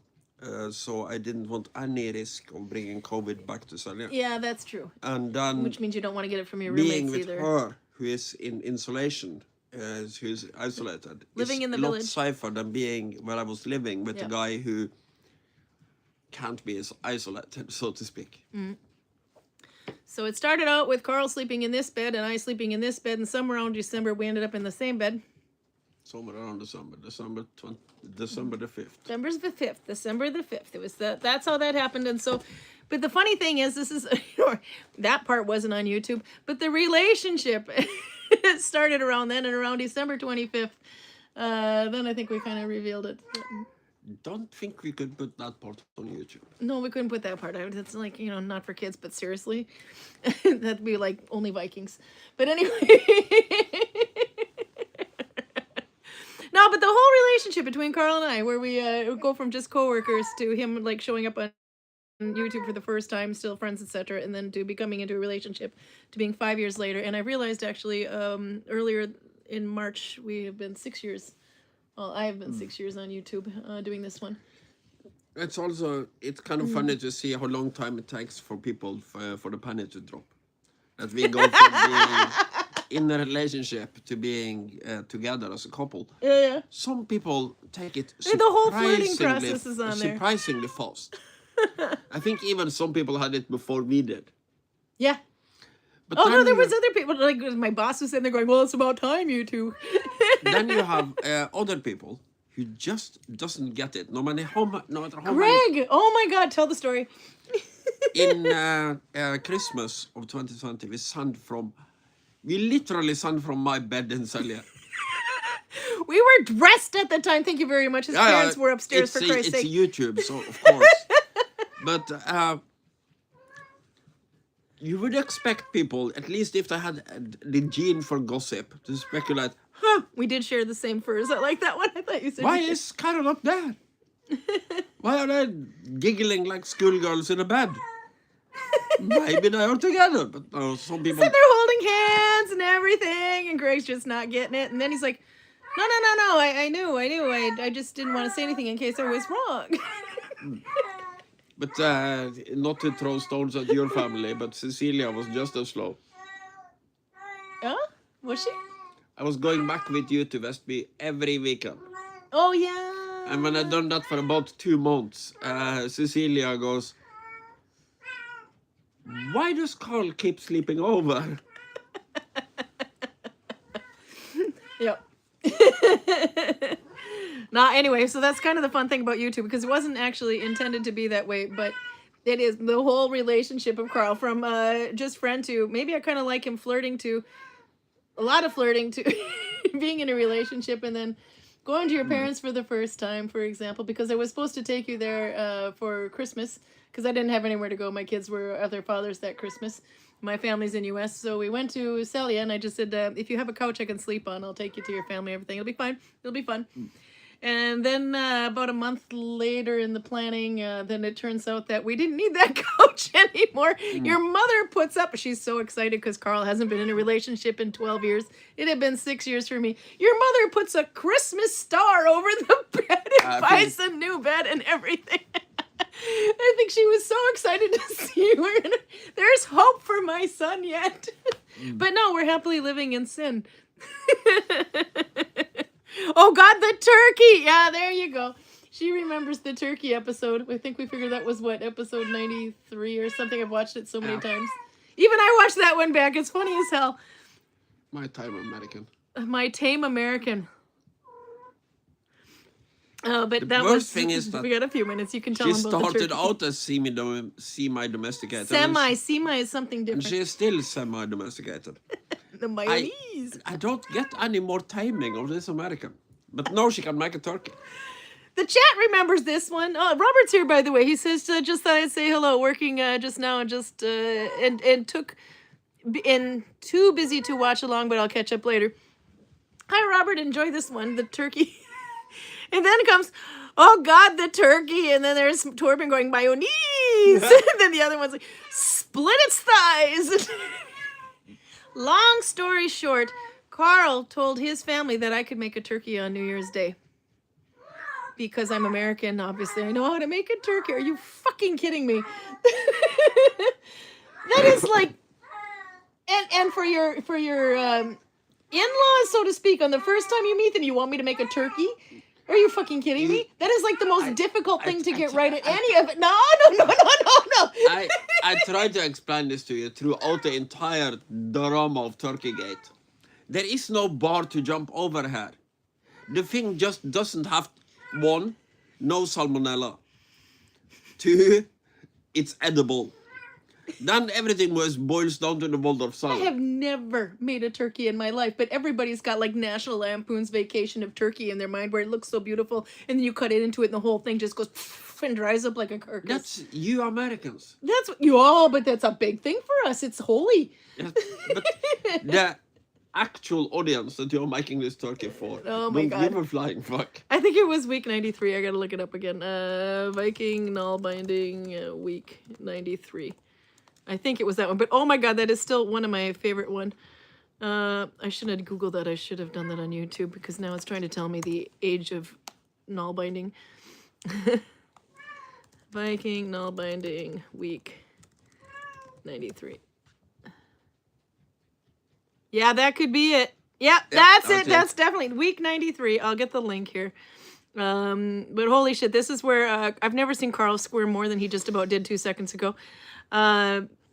Than he did here, because holy shit, Karl. I have a tame American. But no, but And then we had to like enlist the help of everybody on No. YouTube as to how to make this damn thing. you really didn't. You just had to listen to your mother. No, but it was only later that I found out if the food is burnt, your parents prefer it. You have to. You listen to your mother, and then you ask YouTube. So you end up with mayonnaise. No, mayonnaise, butter. No, you have to put a hat on it. No, you just spread its leg and see if it bleeds. No, you have to do this, and the other thing. This is the most over-engineered turkey in the history of poultry, like ever. If you think this little conversation here right now is fun, you're going to love that episode. No, seriously, there's not so many of them. I mean, I used to watch them back just to make sure I didn't like step my foot in it too much. Then I just give up because I always step my foot in it. But this one I've actually watched back every once in a while to lord it over, Your Highness over here going, fuck you. But it was really good. We even called my mom. I'm like, how the hell do I make a fucking turkey? I don't know how to make a turkey. I can't wait to watch this, Annette, and maybe I'll put some homemade turkey noodle soup out of the freezer and watch. When we were in America to visit our parents, her mother thought she bought a turkey to show us how to make a turkey. She was going to give us a turkey tutorial, Carl's first trip to the United States. Oh, we're going to have a turkey lesson. I think this is going to be good, my mom says, you know, when she gets it. What happened to the turkey my mom bought? Well, apparently, it wasn't actually a turkey. It was just turkey meat wrapped to look like a turkey. They just took like a turkey breast and kind of... We didn't get to make a turkey, but your mother she's a really good cook. She made a very good boob. A turkey boob, I think. Yeah, no, she take these pieces of turkey breast and just improvise. But, no, Mom's a really good cook, yeah. Yeah, she is. You see why I don't think my cooking's good. And then I realized your standards are like there. So I overcook macaroni and Carl's like, this shit's really good. I didn't even have to microwave it. No, it's like, if you want me to be happy, just add butter. There's Maggie. This is so funny. Turkeys are easy, but so much pressure. Thank you. Now, if you've never made a turkey, everyone's like, oh, but it's so easy. I'm like, fuck you all. It's the pressure because I've never made one before. But I know, not for kids. But turns out it was really good turkey. It even beat Greg's turkey from a week ago or a week earlier. So we had turkey from Greg. But and in Greg's defense, he was trying to cook a lot of food for mock Thanksgiving, and then tried to reheat it up in one oven, and it's made for 20 people, etc. So yeah, but anyway, no, it turned out really good. I don't. Did we use we used the mayonnaise? We used absolutely every advice you got, even though some of them were non-compatible. We did make a tent, and then we took the tent off the thing. Christmas with lamb's head and ale tasting as Karl got so tipsy. Oh my god. Oh, yeah, Is that where you went out of the chieftain's hall and spelled your name in the snow? And thank God. You are confusing me with all this Roblot. Oh, that was him, yeah. But anyway, the good news is that kind of melted away, rained actually, away the next day. The one where we were in the chieftain hall, there was no lamb's head involved in that one. But I was really drunk, but I think I made a pretty good profile on YouTube. But as soon as YouTube was done and I get up off the chair, my head just goes spinning. So for the next 20 minutes, I'm sitting on the toilet and holding onto the sink like this. I wasn't there for that. Because everything is spinning. That was after YouTube, though, yeah? Yeah. Yeah, no, because he's all just fine until they stand up, and then I realize they're all schnockered. But I think you guys tried like 26, 30 kinds of beer. The thing is, that happened earlier to They didn't drink all the beer, they just because tasted it. he has to get up to pee more than I do. So when I'm in the shift now, I can just sit there and get more and more drunk without noticing. And when I get up, I got... Was that our second or third year of beer tasting, Christmas beer tasting that we were in the Chieftain's Hall? That was a good one. If you want to see some beautiful Viking clothing, that was a good one. I don't remember which one it was. But it's always before Christmas anyway. It's usually the end of November, early December. So if you check those out around 22, early 23. to mid-December, I would say. Maybe even late December. Yeah. Yeah, that would be. But probably around 2023. I might have to look that one up too. I think people that are super interested will already be able to. No, they'll know. They're pretty quick.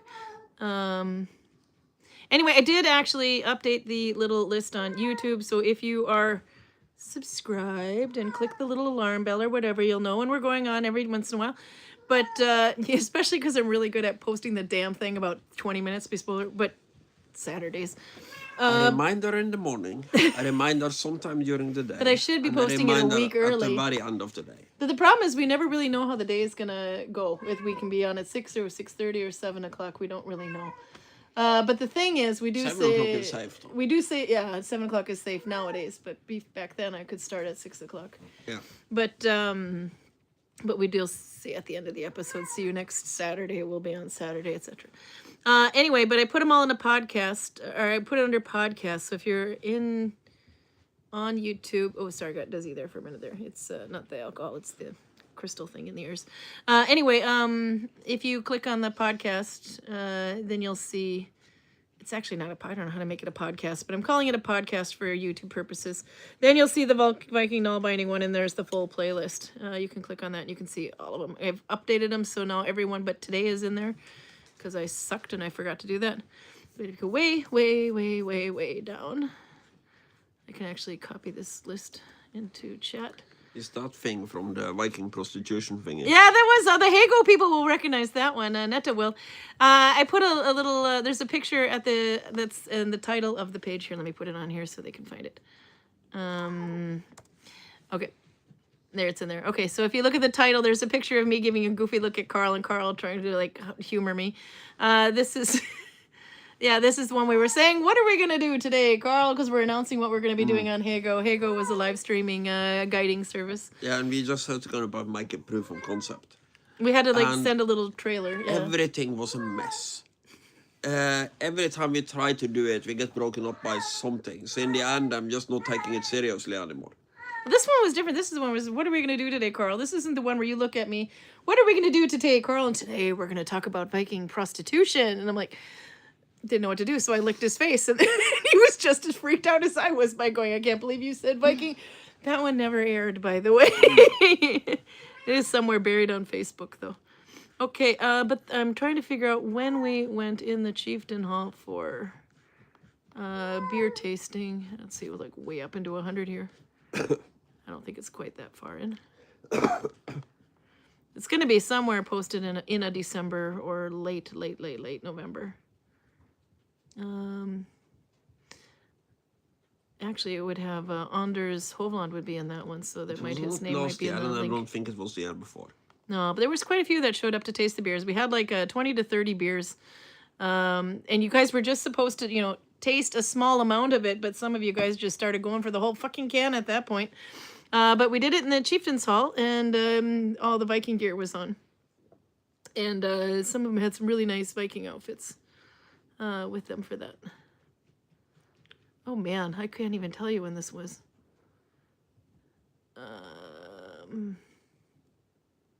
This is going to be some work, but I know it was at least, I don't know if we did Christmas beer tasting the first year, so 2020, no we didn't, it's not 2020. No. I think the first time we did it was 2021. That's when we started with strange Norwegian Christmas food. Yeah. So it's probably around 23, I would think, that we went into the Chieftain's Hall. Because I know we did one in the Freeman's room for beer tasting, and I think the next one was in the little library at work. No, we didn't do beer tasting in there. Yeah, we did. There was one that was when, no, maybe Strange not. Norwegian food in there, yes. Strange Norwegian food we did in there. Not beer tasting. Yeah. Anyhow, but you can kind of flip through and see what you think. Let's see, there's some more here. Don't wait until your bladder exposed. New fear unlocked. I like that from Nolvia. 22, I think it was 20, episode 202. You were tasting in the modern house thing. Ah, that might be. But there was one where we did in the Chieftain's Hall, and Anders Hovland had got it all set up with some lighting and such that we could see. And I don't know how easy it was to hear, but one cool thing I did not plan on, but somebody had wrote in the comment, this is really cool. I feel like I'm sitting in the Chieftain Hall and having a beer with you guys. That was kind of nice. That's kind of the intent. Not necessarily stitch and bitch. Sometimes you can drink along. But yeah, you're supposed to feel included. It's supposed to be a little... Let's see, which 202? I have to get to 202. Oh, that could have been it. What's it say for a description? I have to look at the disc. Oh, no, this is in the... That's not in the Chieftain's Hall. Yeah, but you're just starting clicking into the actual episode. That's so January 27th. Did we watch it that late? Click into the actual episode, you see where you No, this is going over needle binding. I recognize the background I used to... This is when I was doing the mood blanket that I never finished.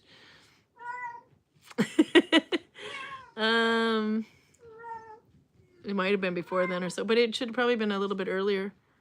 Like, let's see, what's 196? Because that was January 27th. Oh, yeah, this one looks like we're going outside, but this isn't it either.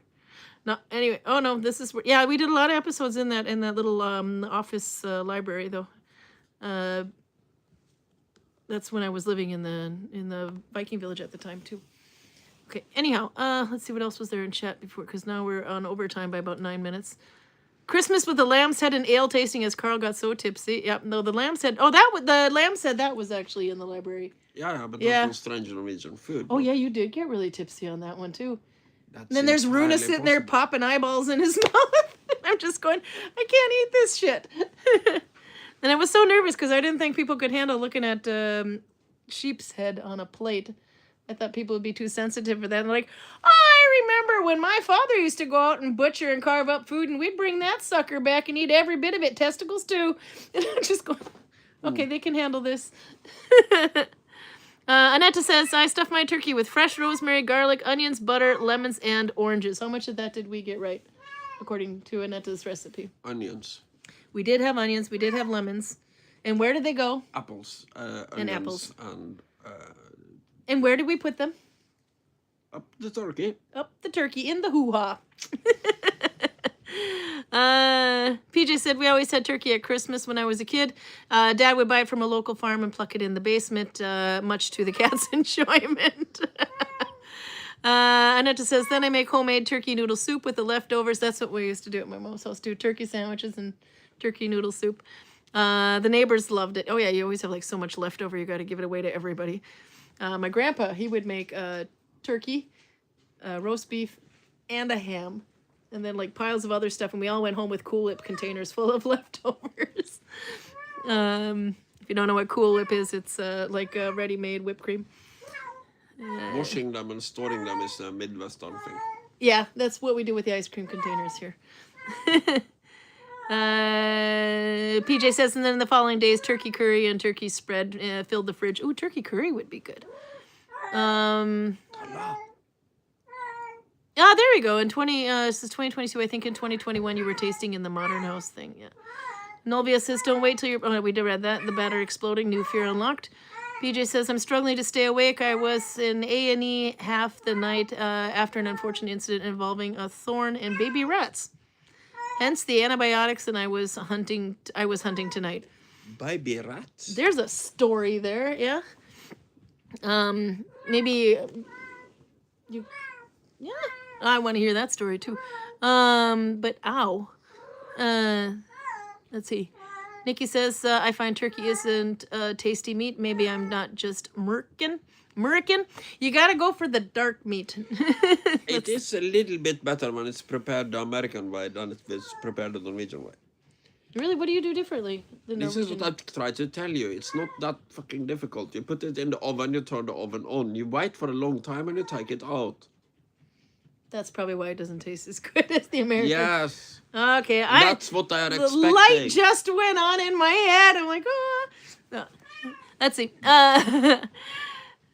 PJ says, potentially contaminated, including the thorn and nail. Was cleaning out the allotment shed, stabbed my thumb on something sharp, sucked the thumb, kept working, and then found the nest of rats. So everything I'd handled was potentially contaminated, including the thorn and the nail or whatever it was. Yeah. Yeah, no, that makes sense to get that one checked out. Depending a little bit on where you are in the world. Spent hours to see a doctor for a tetanus shot and antibiotics. I don't remember when I started watching, but I think the turkey was before my time. Yeah, maybe. But that back then we were only doing 1 hour. And then suddenly we swept into 2 hours. And Nikki's like, I think you just got to give up on the whole 1 hour thing, Karin. But then when we're in the village, it's probably closer to 1 hour. But Cool Up is heaven on a spoon, says Annette. We don't have that in Norway. There is no ready-made. The closest thing you have is a can of Ready Whip, which is called something else in Norwegian, but a spray can kind of. It's like mousse, but it's like hair mousse, but it's whipped cream. Yeah. Ready, I don't know, something like Ready Whip, but we have them in a Tupperware or a plastic container. Yeah. You've seen them? I've seen you might be Midwestern if videos when I have a primary role, so to speak. So you put it on your pie, but then you use it for leftovers. And you send everybody in the world off with it because there's no way you're going to be able to finish. Coffee, says Nikki. Oh, that's a story, PJ. Pain and trauma. Heal well, says Maggie. And then there's Torben saying, I'm not a moose. He spells it moose. No, but actually we're like overtime now, so we should probably eat something. The shirt cocker that I've been thawing since we got home. That'll be really good. Maybe, I don't know, I'd take pictures, but it looks pretty much like the microwave package, but real. Bear, chocolate, dinner. That's how people do it, right? Yep. Okay, so next Saturday, probably 7 o'clock. Then we'll come on again. I'll probably post it last minute. And then we'll have a new Stitch of the Month. And I don't know, you have to, but you know what? I kind of like having the picture thing. This is quite cool. I've had quite a few people sending me pictures. Audra had one, Albert had one, even Olvia and Annette. That's kind of cool to show that on there. Then everybody else can see what you do. So yes, Annette, send some picture of your resin things that you make. That would be really cool to see. Next Saturday is the day after my birthday, says PJ. Happy birthday, PJ! And then I see Annette saying, yeah, PJ, like a heavy whipped cream. I'm thinking I missed something there. Is Cool Whip actually cream? Yeah, yeah. Max made it. Hi, Max. We're done. But new Stitch of the Month next week, Max. I think I saw that Rodisby's up for a challenge, so we'll choose the one that's a little bit more difficult this time. Which means I'm going to make a pouch out of it probably because it's kind of a fiddly stitch. But I'm not telling you what it is, but I think you'll enjoy, well, one person will enjoy it. Rodisby will like it, but anyhow. And if you think really hard, you can probably figure out what it is. Okay. Wonderful visit today. See you next week, says Maggie. And Netta screaming, happy birthday, PJ. And Nikki says, yeah, I'm able to wake up for your later one. I will send socks. Oh, perfect. Yeah, well, that's great. I will send some socks pics. Yeah, send pictures. It's really kind of nice to show these anyway. It gives a lot to talk about. And if we have a lot to talk about, nobody can hear Carla in the background. Because your sister is annoying. She is. Okay, anyway, see you next Saturday, 7 o'clock, Norway time. Okay, bye-bye.